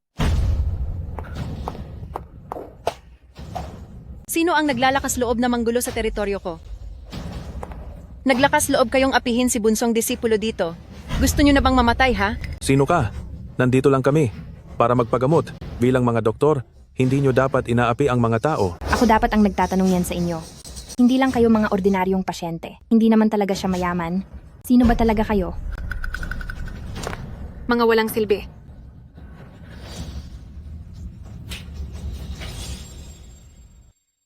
Hindi naman talaga siya mayaman. Sino ka ba talaga? Bunsong disipulo. Wala ba silang ginawang masama sa iyo? Maayos lang ako, senior sister. Pero siguradong may nag-utos sa kanila ng palihim, kaya nila ito ginawa. Kailangan ko pa ring humingi ng tulong sa iyo. Tulungan mo akong hanapin ang tunay na may sala. Sige. President Xu po. Kakarating lang ng pasyenteng ito. Siguradong hindi pa nakakalayo ang mga suspek. Hinto. Ano?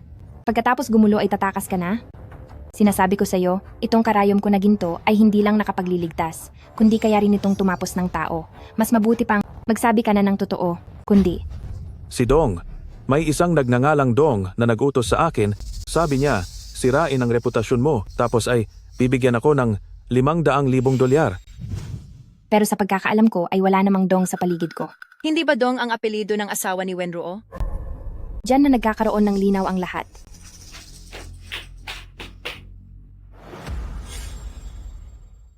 Wenruo, ikaw ba ang kumuha sa dalawang ito?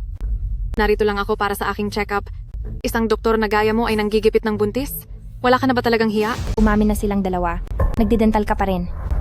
Huwag mong isipin na porket kumuha ka lang ng kung sino, ay maaari mo na akong baliktarin. Kung may galing ka talaga, ilabas mo ang ebidensya. Wenruo, tumingin ka ng maigi. Dahil ngayon hindi na ako ang basta-basta mong kinakawawa na si Jiang Yuebay noon. Mayroon na akong guro, pati na mga kapatid sa sining. At kung balak mong sirain ang reputasyon ko, hinding-hindi mangyayari iyan. Jiang Yuebay, ano ba ang ipinagmamalaki mo? Dahil lang ba sa sina Meng Clan at Shu Group? Sinasabi ko sa iyo, kahit pa pagsama-samahin mo ang 4 mong kasama, hindi niyo pa rin ako matatalo. Ayaw mo pa rin bang umamin? Sige, walang problema. Dahil may 10,000 paraan ako para pagsalitain ka ng totoo. Ang ganda ng iyong mukha, paano kaya kung masugatan ito ng kutsilyo? Lalo pa kayang gaganda ang itsura mo? Kung hindi ka natatakot masaktan, sige, ituloy mo lang ang pananahimik mo. Ikaw, subukan mo lang. President Xu, kakapunta lang po rito ng mga tao ni sekte ng Sanqing. At ayon sa kanila, pinapabalik na po nila si Binibining Wen.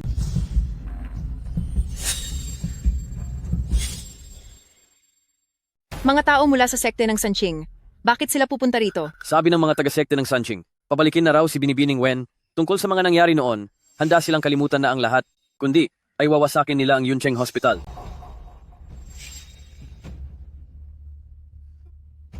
Hindi mo pa alam na ang asawa ko ay alagad ng sekte ng Sanqing, di ba? Sinasabi ko sa inyo, pakawalan niyo na ako agad. Dahil kung hindi, sisiguraduhin ng asawa ko na pagsisisihan niyo ang lahat. Ano naman kung mula sila sa sekte ng Sanqing? Kayo ang unang humanap ng tao. para sirain ang reputasyon ng bunso kong kapatid. Gusto kong makita kung paano kayang wasakin ng mga taga-sekte ng Sanqing itong aking Yuncheng Hospital. Dahil nakialam na ang sekte ng Sanqing, hindi na muna natin pwedeng galawin si Wenruo labanan na ito sa pagitan ng mga sekta at natatakot akong hindi ito magiging madaling resolbahin. Takot ka na? Ang sekte ng Sanqing kung nasaan ang asawa ko, ang sekte ng Sanqing na kinabibilangan niya, ay isang tago at makapangyarihang sekta. Kumpara sa bulok niyong ospital, hamak na mas mataas sila. Kahit pa itong Yuncheng Hospital niyo, ang nangungunang ospital, ay hinding-hindi makaka-level. Sinasabi ko sa inyo, Paalisin niyo na ako rito ng maayos ngayon din. Manahimik ka. Maaaring takot ang iba sa sekte ng Sanqing niyo, pero ako, bilang Xu Fengqing, ay hindi takot. Dahil ako ay alagad ni Tiang Xuangate, ibubuhos ko ang lahat ng aking lakas. Parurusahan ko ang sinumang nanakit sa iyo. Kundi ay wala akong kwentang panganay na ate mo. Hindi pwede. Bunsong disipulo, alam kong nag-aalala ka para sa akin, pero hindi ko hahayaan na lang na basta-basta ka na lang apihin. Eh ano ngayon kung inaapi ka namin? Anong magagawa mo?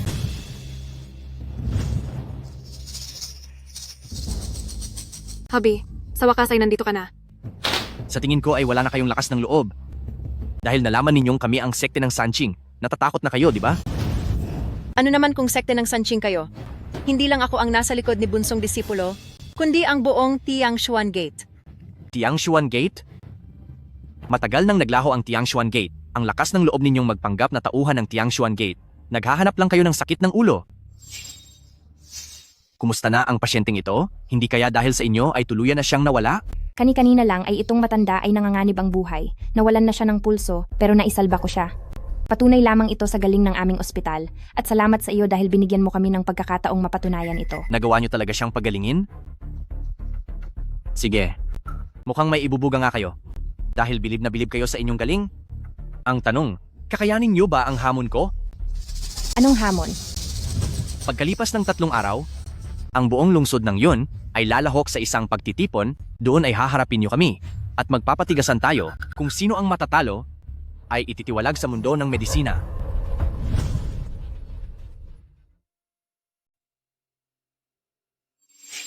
Bakit? Hindi ka ba makalaban?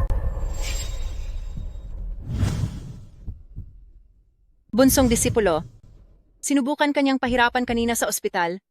Natatakot ako na baka sa gitna ng pagtitipon ay gumawa na naman siya ng masamang balak. Pero kapag hindi natin ito tinanggap ngayon, natatakot ako na baka samantalahin nila ang pagkakataon. Para ipamalitan na tayong Tian Xuangate ay natatakot sa kanilang sekte ng Sanqing. Ang sekte ng Sanqing ay isa sa mga pinakaangat sa kanilang grupo at nitong mga nakaraang taon, mabilis na nakilala ang kanilang pangalan. Ngayon, sa ranggo ng mga grupo, pangalawa na sila sa buong mundo. Naaalala ko, isang maliit na grupo lang sila noon. Nagsimula lang silang umangat noong mga taong nakatago ka at malayo sa lahat. Kilala sila sa paggamot at paglason, habang ikaw naman sa nakalipas na mga taon ay ibinuhos ang buong puso sa pag-aaral para makapanggamot at makapagligtas ng buhay. Sila naman ay mas dalubhasa pagdating sa paggamit ng lason. Pero kahit ganoon, marami rin silang napagaling na mga kakaibang sakit. Mahal ko, ang galing pala ng grupo nyo. Ngayon, nakikita ko na ang Jiang Yuebay na ito ay tila ayaw ng lumaban. Ano ba naman ang laban ng Yumian Divine Physician? Mga mahihirap lang ang ginagamot nila. Walang mangyayari sa buhay nila. Ang aming sekte ng Sanqing ay para lamang sa mga mayayaman at makapangyarihan. Ang yaman at kapangyarihang nakukuha namin ay hindi nyo kayang isipin. Walang pinipiling antas ang buhay ng tao. Dahil masyado kang mataas sa sarili mo, tingnan natin kung sino sa huli ang mapapaalis sa mundo ng medisina. Bilang alagad ng Tian Xuangate at bilang si Yumian Divine Physician, tinatanggap ko ang hamon. Tungkol sa kakayahan ni Dong Tianje, hindi pa natin lubos na alam, natatakot ako na malugi ka. Hahaharapin natin ang anumang darating. Senior sister, bakit pareho kayo ni second senior brother na napakasermon? Nag-aalala lang naman ako sa iyo. Pero, kanina noong nakita ko ang lakas ng loob mong tanggapin ang hamon, parang bumalik ang dati kong nakababatang kapatid sa grupo. Huwag kang mag-alala, senior sister. Hindi ako matatalo, hindi ko ipapahiya ang ating grupo. Anong kalokohan iyang pinagsasabi mo? Paano namang matatalo si sekte ng Sanqing sa mga maliit na taong tulad nyo? Simple lang talaga ang turo ng aking guro at hindi niya gustong makipagkumpetensya sa inyo. Hump, Jiang Yuebay. Napakayabang mo na noong nasa Wen family ka pa. Nagkukunwari kang magaling kahit hindi, ikaw lang ang nakakagawa niyan. Anong Tiang Xuangate? Wala namang kwentang grupo iyan. Sige, kung gusto ninyong matalo, pagbibigyan ko kayo. Napakaswerte nyo na nga at nakapasok kayo dito sa pulong na ito. Sige. Kung gayon ay magkita na lang tayo sa gitna ng kompetisyon. Maghihintay ako hanggang sa makita kitang umiiyak na aalis sa mundo ng medisina. Senior sister, huwag ka nang magalit sa masamang taong ito. Hindi siya sulit pag-aksayahan ng panahon. May ilang tao riyan na niloloko na ng karelasyon, pero hindi pa rin alam. Nakakaawa talaga. Sino ang tinutukoy mo? Wala lang naman. Pero, tinatanggap ko ang hamon mo.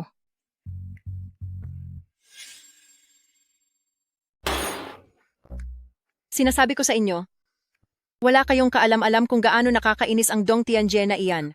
Kung hindi lang ako pinigilan ni bunsong disipulo, isang dart lang ay itatali ko na siya sa pader. Senior sister, marami ka nang nainom. Hindi kaya hindi. Base sa mga nangyari ngayong araw, tila desidido na silang banggain si bunsong disipulo. Mabagsik ang labanan ng mga sekta, para lang manalo, gagawin nila ang lahat ng masamang paraan. Hays, kung alisam ko lang, sana ay hindi ko hinayaang bumaba ng bundok si bunsong disipulo. Ano ba kayo? Bakit ang lungkot ninyo lahat? Ang galing ni bunsong disipulo sa panggagamot, alam nating lahat iyan, siguradong mananalo siya laban sa mga sekte ng Sanqing. May tiwala naman ako kay bunsong disipulo. Pero paano kung gumamit sila ng maduming laro? Ang inaalala ko ay ang kaligtasan ni bunsong disipulo. Kung gayon, sasama tayong lahat para bantayan at protektahan si bunsong disipulo? Tingnan natin kung sinong mga hasnapihin siya. Ikaw, tama. Tama ang sinasabi mo. Kung sino man ang magtangkang umapi kay bunsong disipulo, hindi ko siya mapapatawad. Oy, ikaw na tahimik. Hindi ka ba talaga nag-aalala para kay bunsong disipulo? Hoy, ikaw na napakatahimik. Wala ka man lang ba pag-aalala kay bunsong disipulo? Sa kakayahan ni bunsong disipulo, siguradong mananalo siya sa kompetisyon. Ang dapat mo lang gawin ay mag-focus sa laro. Ako na ang bahalang tumapo sa iba. Salamat, senior brother. Wow naman. Senior, nitong mga nakaraan, may ilan din akong kalaban, baka naman pwedeng tapusin mo rin sila para sa akin. Gawin mo ang sarili mong trabaho. Kay bunsong disipulo lang ako tutulong.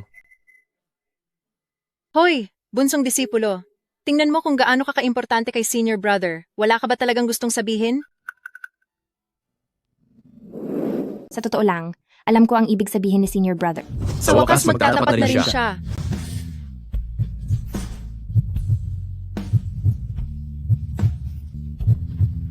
Ako.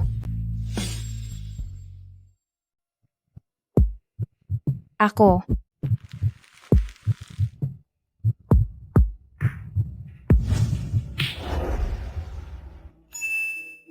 Sisiguraduhin kong hindi ko bibiguin ang inaasahan ni eldest senior brother. Paniguradong mananalo ako. Pupunta muna ako sa banyo.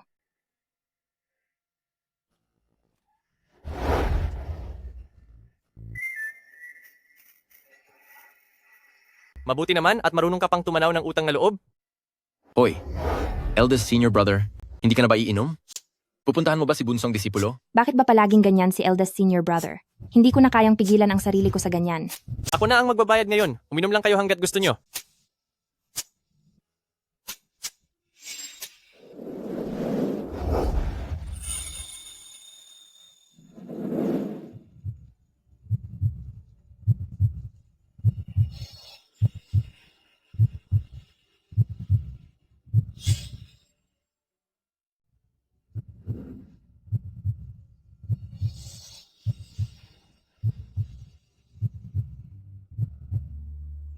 Huy, huy, huy! Bilisan nyo, tingnan nyo ito. Tingnan nyo anong ginagawa nila. Naghalikan na ba sila? Naghalikan na ba? Hindi ka tumitingin sa dinadaanan mo. Ano bang iniisip mo? Siyempre, ikaw ang iniisip ko. Hindi ba nandoon ka sa loob at umiinom? Bakit ka lumabas? Hindi pa makaalis si bunsong disipulo sa ngayon. Kaya mas mabuting masanay muna siya na bahagi na ako ng buhay niya. Hindi ba't may pagtitipon ng mga sekta? Ipinaghanda kita ng bagong kasuotan? Gusto mo bang subukan? Talaga po? Para sa akin lang po ba ito? Paano naman po ang ibang mga senior? Gusto mo bang para sa iyo lang ang inihanda ko?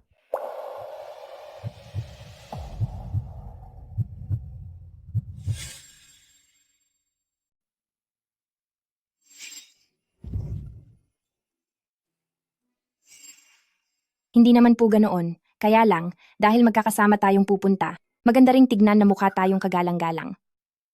Tama ka diyan. Sa totoo lang, may inihanda ako para sa lahat.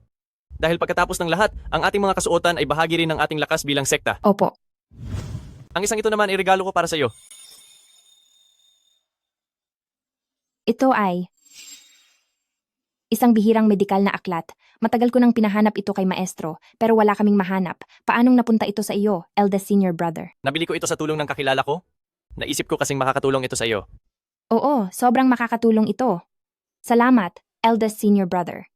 Kung ganoon ay babalik na muna ako para basahin ito. Sige.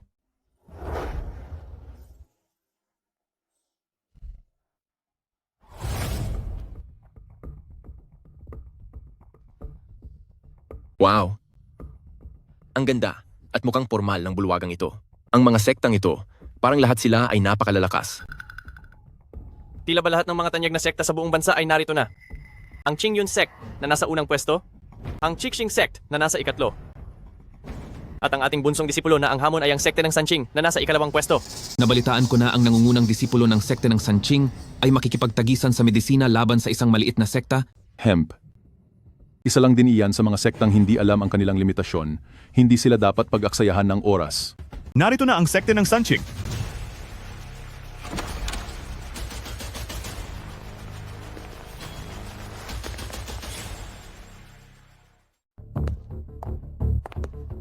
Nariyan na ang Brother Wu at siguro siya na ang Nephew Dong, hindi ba? Balita ko, eksperto si Tianjie sa medisina at lason. Talagang siya ang pinakamahusay sa kanyang henerasyon. Tunay ngang kahanga-hanga ang kanyang kakayahan. Nahigitan niya kaming lahat na matatanda na sa larangang ito. Talaga namang may pambihirang talino si Tianjie. At may balak din ako na siya na ang mamahala sa sekte ng Sanqing. Guro, hindi ko po kayo bibiguin. Mahal, hindi ko akalain na napakagaling mo pala. Kung itatapat sa'yo ang Jiang Yuebay na yan, napakalayo ng agwat niyo, hindi siya dapat nagtatangkang lumaban. Magiging pinuno ka na. Pero hanggang ngayon, hindi ka pa rin niya iginagalang. Parang itinapon lang niya sa putikan ang dignidad mo. Nabalitaan ko rin na sumisikat sila ngayon sa publiko, kaya naisipan ko silang hamunin sa isang laban. Kapag natalo ko na ang Jiang Yuebay, ang pangalan ng sekte ng Sanqing ay kakalat at kikilalanin sa buong lungsod ng Yuntutal para sa mga hamak na gaya niya, isang pitik ko lang sa kanila. Walang hiya ang Jiang Yuebay na iyan dahil sa kanya nawalan ako ng tirahan. Dito sa lugar na ito, siguradong makakatikim siya ng malupit na parusa. Ngayong nandito na si Tianjie, tingnan natin kung ang walang kwentang sekta nyo ay magagawa pa siyang protektahan. Nabalitaan ko na kakalabanin ni Tianjie ang mga tao ng Tianshuan Gate sa sining ng gamutan. Sino ba ang may lakas ng loob na hamunin ang mga tao ng sekte ng Sanqing? Si Jiang Yuebay yon. Sa tingin ko ay natakot na siya at sumuko kaya umuwi na siya. Ano pang tinatawag niyang Yumian Divine Physician? Isa lang pala siyang duwag na manggagamot. Healer? Hahaha, kahit ako ay hindi kayang tawagin ang sarili ko na ganyan. At pagdating naman sa totoong healer, iyon ay si Xuanzhen Taoist lamang, ngunit sayang, matagal na siyang namuhay ng tahimik sa malayo at hindi na muling ng gamot. At si Jiang Yuebay na isang batang babae ay hindi nararapat tawaging healer. At bakit hindi siya nararapat? Napakagaling sa medisina ni bunsong disipulo, siya ay isang totoong healer. Kung ganoon, bakit wala siya rito? Siguro naman ay duwag siya at natatakot lang, di ba? Ikaw na lalaking walang kwenta. Puro kakasinungalingan. Kumanda ka sa akin.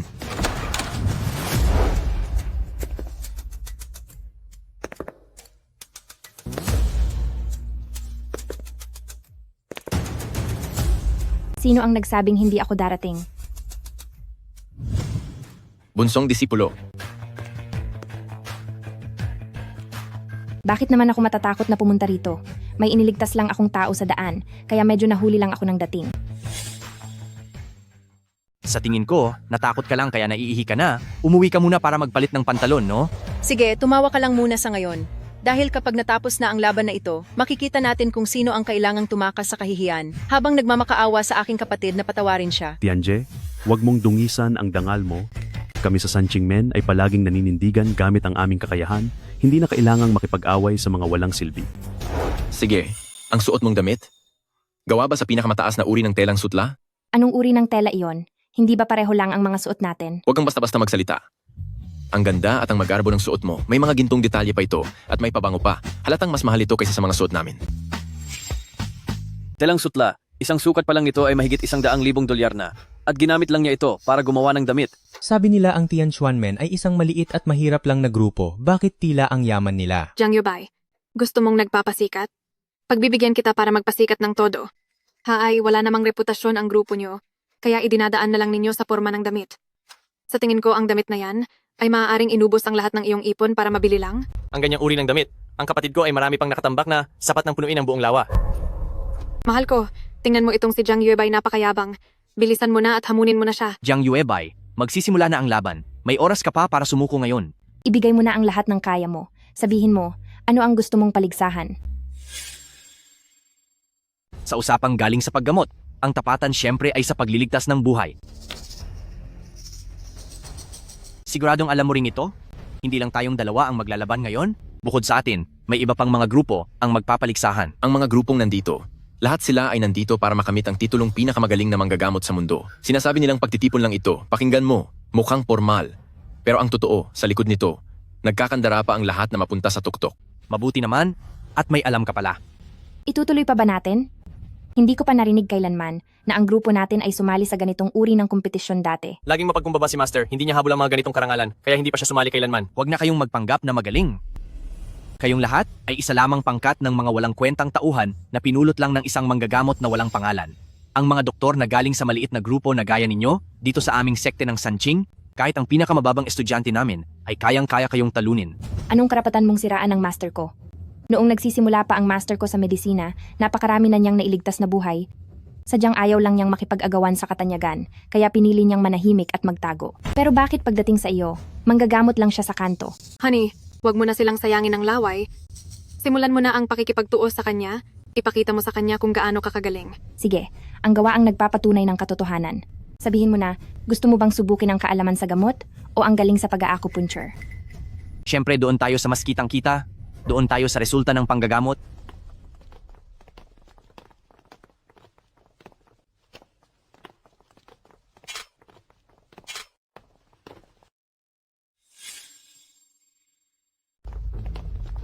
Hoy, hindi pa nagsisimula ang laban. Gusto mo na bang tingnan ang pasyente? Gusto mo bang mandaya? Ang dalawang pasyenteng ito, mukhang malala na ang kalagayan. Kailangang mailigtas agad bago mahuli ang lahat. Sila mismo ang nakataya sa laban nating ito. Ano?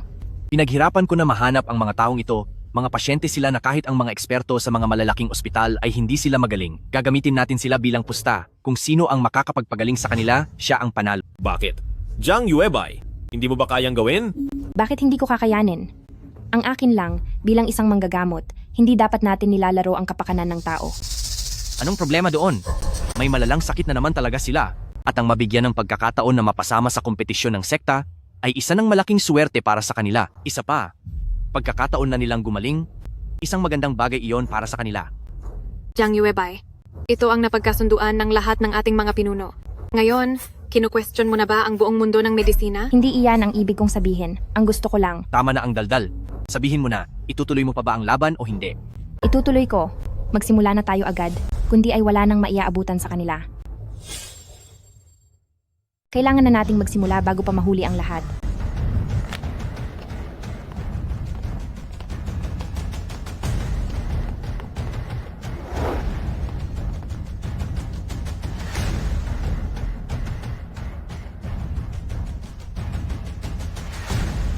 Bibigyan ko kayo ng sapat na oras. Kung sino ang unang makapagpagaling sa pasyente, siya ang mananalo. Ang hatol ay manggagaling sa mga respetadong pinuno ng sekta dito sa harap.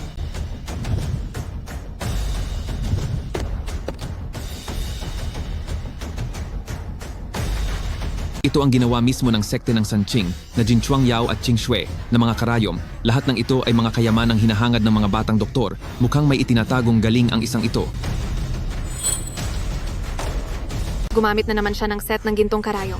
Hindi ba't ito ang mga karayom ng maalamat na doktor na si Xuanzhen Taoist? Ang Jiuling na gintong karayom? Sino ba talaga itong si Jiang Yuebay? Bakit nasa sa iyo ang Nine Spirits Golden Needle? Ibinigay ito sa akin ng master ko. Puro ka kasinungalingan. Xuanzhen Taoist. Paano magiging master mo siya? Isa siyang mahusay na manggagamot. Ayon sa mga sabi-sabi, kaya niyang magligtas ng mga buhay sa bingit ng kamatayan. Matagal na siyang nagretiro, kaya paanong naging master mo siya mula sa maliit mong samahan? May ganoong alamat pala ang master ko? Maaga akong nagsimulang mag-aral, kaya may narinig na rin ako noon. Pero sa loob ng maraming taon, hinding-hindi ito binanggit ni Master. Marahil ay ayaw na niyang bumalik sa mundong ito. Kung ang batang ito ay totoong tagapagmana ng dakilang manggagamot, siguradong matatalo ang nephew Dong. Huwag kang mag-alala, mahal. Ang Jiang Yuebay ay isa lamang ulilang galing sa bundok. Kaya paano siya magiging tagapagmana ni Xuanzhen Taoist? Tama, Tianjay. Huwag kang matakot. Saka, Hindi natin alam kung saan niya nakuha ang lumang karayom na iyan. Hindi maaari na iyan ang Nine Spirits Golden Needle. Siya ay nagpapakitang gilas lang. Maaari ko bang makita ang gintong karayom?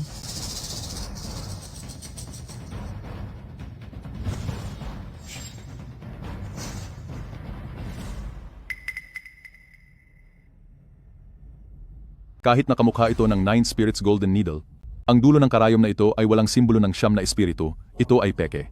Hindi ko naman sinabi na ito ang Nine Spirits Golden Needle. Ang totoong gintong karayom ay kinuha ng dalawang hangal na ito at tinunaw para maging lock. Bakit ang lakas ng loob mo na magmalaki dito? Jiang Yuebay, huwag mong isipin na dahil wala ng ebidensya, ay maaari mo na kaming pagbintangan.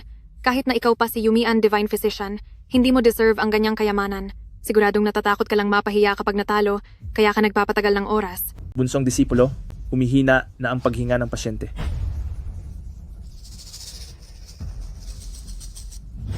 Sa tingin ko ang mga sintomas niya ay hindi dahil sa sakit, kundi dahil sa lason.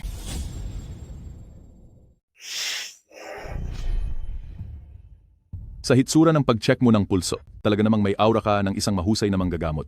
Ang isang hamak na gaya ni Jiang Yuebay, paanong nakuha ang atensyon ni Xuanzhen Taoist? Sa tingin ko ay ginagaya mo lang siya? Nagpapanggap ka lang na malakas. Kung makati ang dila mo, pwede mo akong harapin. Kahit na ang husay ko sa medisina ay hindi katulad ng aking junior, pero sa pagpapaamo ng madaldal na gaya mo, may paraan ako para riyan. Honey, tingnan mo. Ganyan lang nila ako palaging inaapi. Sa tingin ko ay walang sakit ang taong ito. Ha ha ha ha ha. Ang lala ng sakit ng taong ito, kahit ang pulubi ay makikita iyon. Pero sasabihin mong walang sakit, ipinapakita lang nito. Na isa ka lang walang muwang na babaeng galing sa probinsya at wala kang alam sa panggagamot. Ang taong ito ay nalason. Ang taong ito ay nalason. Sinungaling ka. Malinaw na meron siyang bihirang sakit. Kani-kanina lang, naintindihan ko na ang kanyang karamdaman at kailangan pa rin ang aking paraan ng panggagamot para mapaling siya.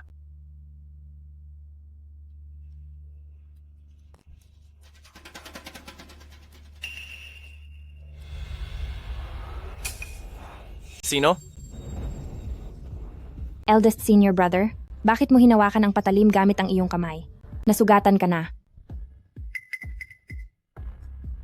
Kung ikaw ang nasugatan at napahamak, mas lalo akong masasaktan.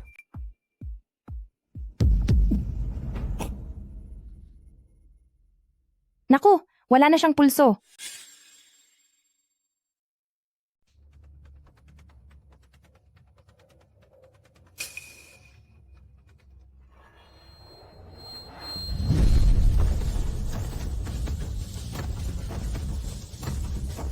Napakahusay pa rin ni bunsong disipulo gaya ng dati. Kahit na maraming taon niyang sinayang ang kanyang kabataan sa isang masamang lalaki, pag kumilos siya ay wala pa ring makakatalo sa kanya. Tumahimik ka. Huwag mong istorbohin ang pagdedesisyon ni bunsong disipulo. Bunsong disipulo? Nalaman mo ba kung anong lason nito? Sa tingin ko, ang mga sintomas ng taong ito ay medyo katulad ng sa mga ginamot ko noon. Pero ang sa kanya ay mas matindi at mas mahirap gamutin. Hindi ko alam kung ano ang koneksyon ng dalawang ito sa isa't isa. Huwag kang mag-alala. Nandito kaming lahat sa tabi mo. Magtiwala ka lang sa sarili mo.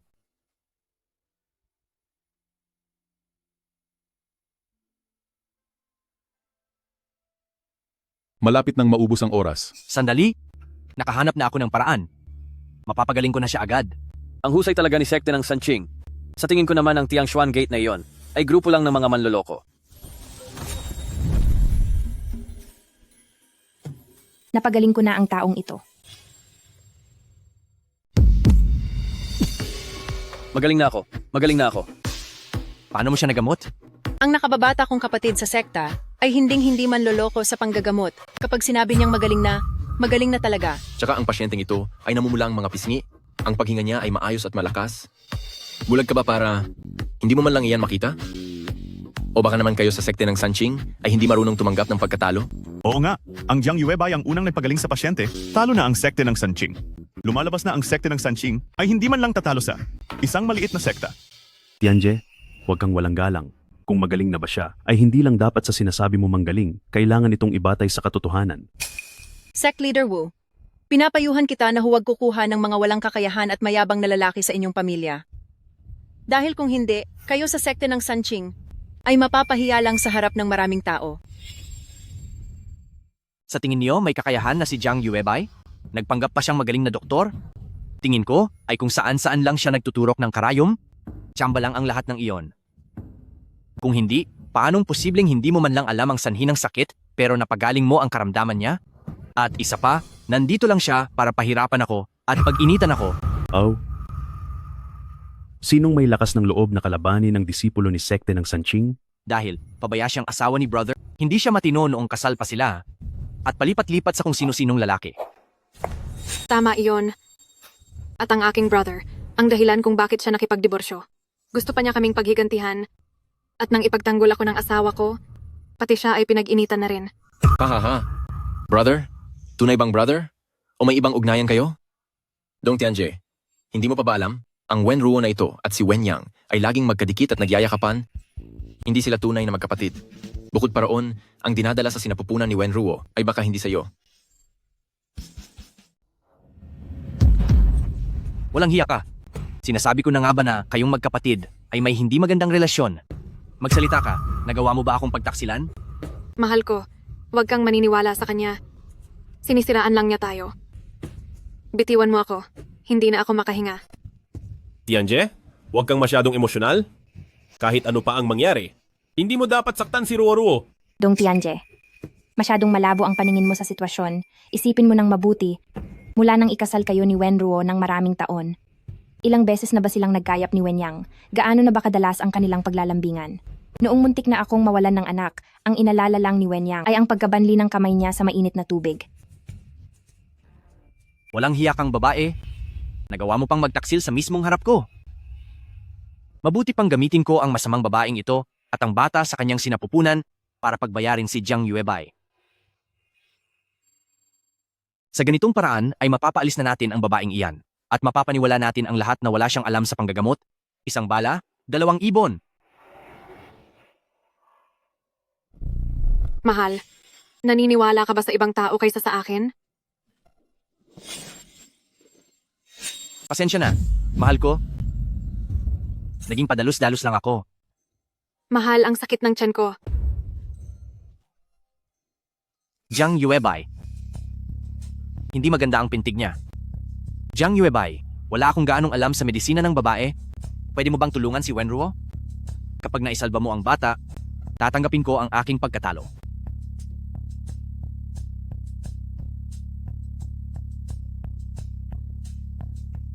Huli na ang lahat. Nagmamakaawa ako sa iyo. Tulungan mong iligtas ang anak ko. Kung gusto mong hindi mapahamak, huwag mong gambalain ang aking bunsong disipulo.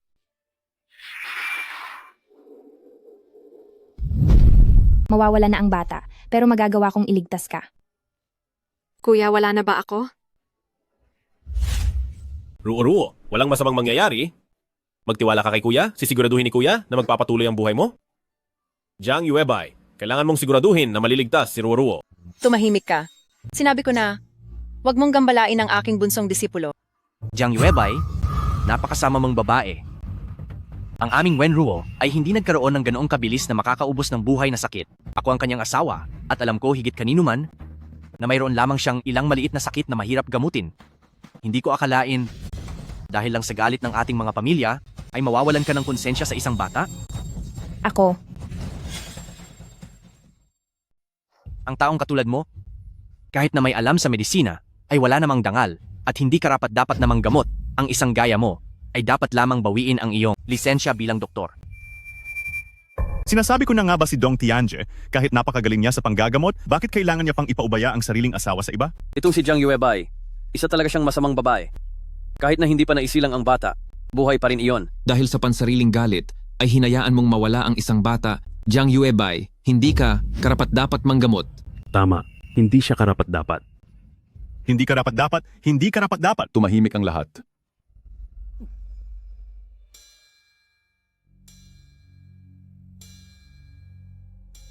Totoong wala na ang bata. Nephew Dong, tanggapin na lamang natin ang nangyari. Siguradong may malalim na dahilan ito. Hinding-hindi magagawa ni Yuebay ang maghiganti gamit ang kanyang trabaho? Si Jiang Yuebay ang may gawa kung bakit nawala ang bata. Nakita ninyong lahat ang nangyari. Ano pa ang idadahilan mo? Huwag kang magsalita ng ganyan. Sabi ng nakababata kong kasamahan, noong oras na iyon ay delikado ang sitwasyon, kapwa delikado ang lagay ng bata at ng matanda, ang mapagaling si Wenruo ay isa ng malaking tagumpay. Nagsisinungaling lang si Jiang Yuebay dahil sa personal na galit. Tama na. Huwag na nating ituloy ang panunumbat. Huwag nating hayaan na ang personal nating problema ay makaabala sa inyong laban. Kahit itutuloy ang laban, dahil sa klase ng asal ni Tianchuan Gate bilang doktor, hindi siya karapat-dapat sumali. Maari ko. Maari ko bang tingnan uli si Wenruo? Nako, hindi pwede. Paano kung saktan mo uli si Wenruo? Mabuti pang umalis ka na? Layas.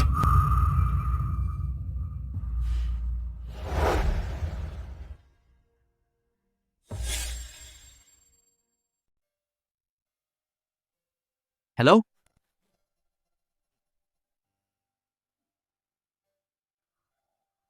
Dong Tianje, anong balak mong gawin? Anong gagawin ko? Bakit hindi mo isipin kung anong kalokohan ang ginawa ninyong dalawa? Tianje, niloloko ka lang ng babaeng iyan? Magaling lang siyang mambola ng mga tao. Ang totoo ay 3 taon mo na akong niloloko. Hinayaan ko na kayong dalawang taksil ay magsaya ng 3 taon. Dong Tianje, huwag kang masyadong emosyonal. Ang manakit. Ang manakit ng babae ay hindi pagpapakitang gilas. Ako na lang ang harapin mo. Bakit ka nagmamadali? Sa tingin mo ba ay makakatakas ka pa?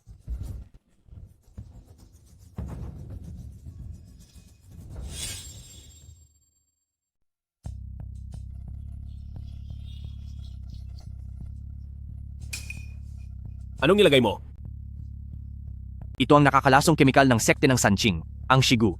Kapag nadikit ito sa balat, hindi na ito gagaling kailanman. Mabubulok ang balat mo at tuluyan kang mawawala dahil sa mga insekto.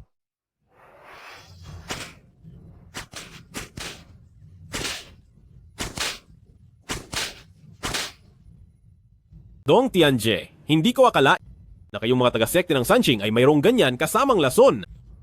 Kapag nakalabas ako rito, i-report kita. Sa tingin mo ba, magkakaroon ka pa ng pagkakataon? Ang madilim na kwartong ito na ang magiging huling hantungan nyo ni Wenruo, ang inyong huling tirahan, kaya lasapin nyo ito. Huwag kang umalis!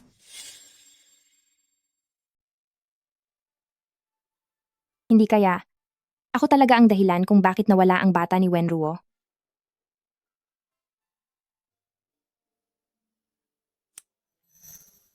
Kahit anong mangyari, kailangan mo munang kumain ng maayos. Tama, bunsong disipulo. Ito ay mga sariwang kabute na ako mismo ang pumitas sa bundok kaninang umaga. Hinaluan ito ng alagang manok para sa sabaw.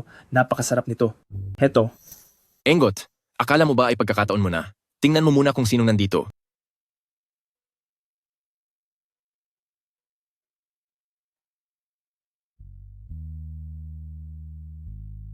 Yuebay, huwag mo na masyadong pahirapan ang sarili mo. Naniniwala kaming lahat sa kakayahan mo sa medisina? Siguradong may malalim na dahilan sa likod nito. Tama, naitabi ko pa ang lason sa dugo mula noon. President Meng, ipinaasikaso po ninyo sa amin na laging subaybayan ang mga galaw ng sekte ng Sanqing at kakaulat lang sa amin. Ang sekte ng Sanqing ay nagtagumpay na sa kompetisyon ng mga sekta at naging nangungunang sekta ng mga manggagamot. Ngayon ay naghahanda na silang magdaos ng handaan upang ipaalam ito sa buong mundo. Hindi ito posible. Pagdating sa kakayahan, kahit anong mangyari ay, hindi niya kayang higitan ang dating nangungunang Qing Yun Sect. Maari kayang. Maraming salamat sa pagdalo sa piging na ito ng sekte ng Sanqing. Kami sa sekte ng Sanqing ay nagwagi sa kompetisyon at naging una, kaya kami na ang nangunguna sa mundo ng panggagamot.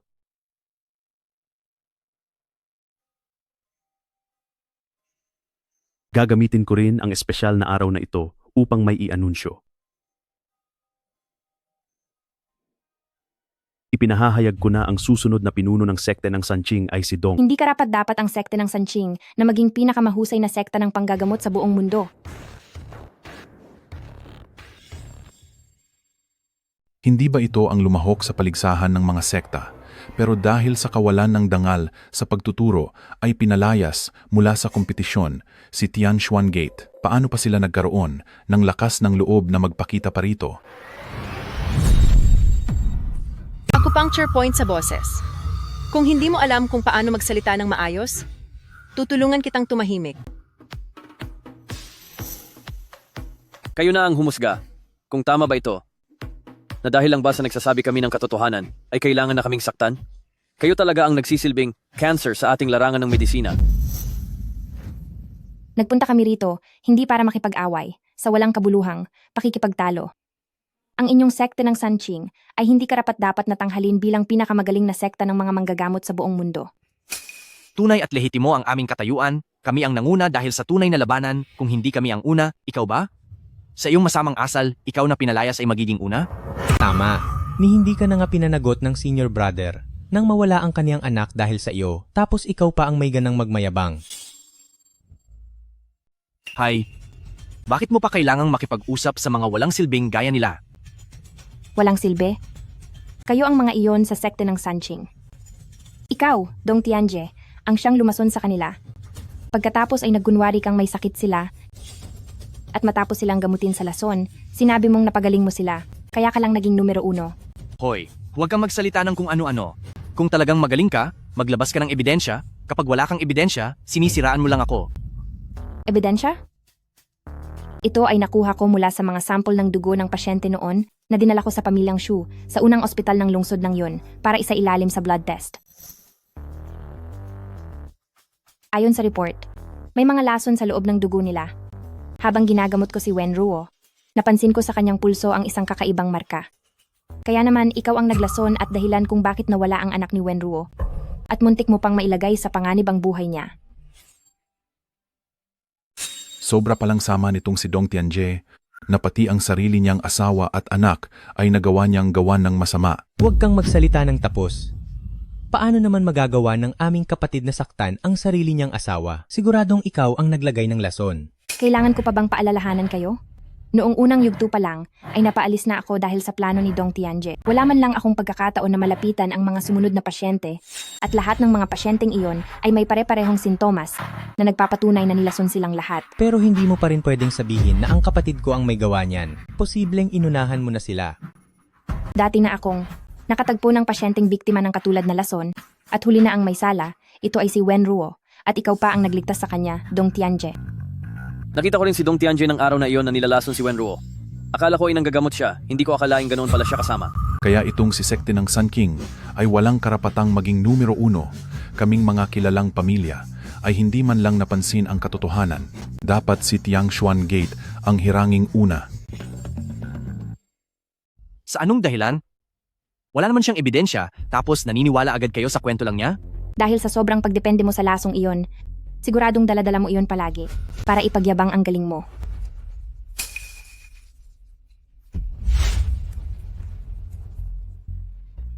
Wala kayong ebidensya? Bakit niyo ako kakapkapin? Kahit hindi ka pumayag, nahanap na namin. Narito na ang saksi at ang ebidensya. May paliwanag ka pa ba? Hindi ito lason? Para ito sa pagpapalakas ng katawan. Gamot ito sa katawan. Pampalakas ng katawan, ha? Heto, sa iyo na iyan. Guro, ubos na ang panlaban ko. Bigyan mo pa ako ng isang bote ng panlaban, Guro.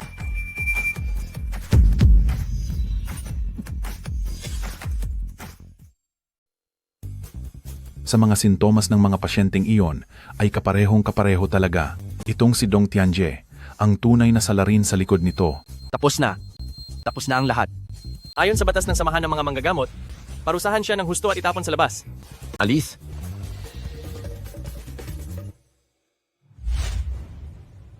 Tunay ngang napakahusay ng iyong panggagamot.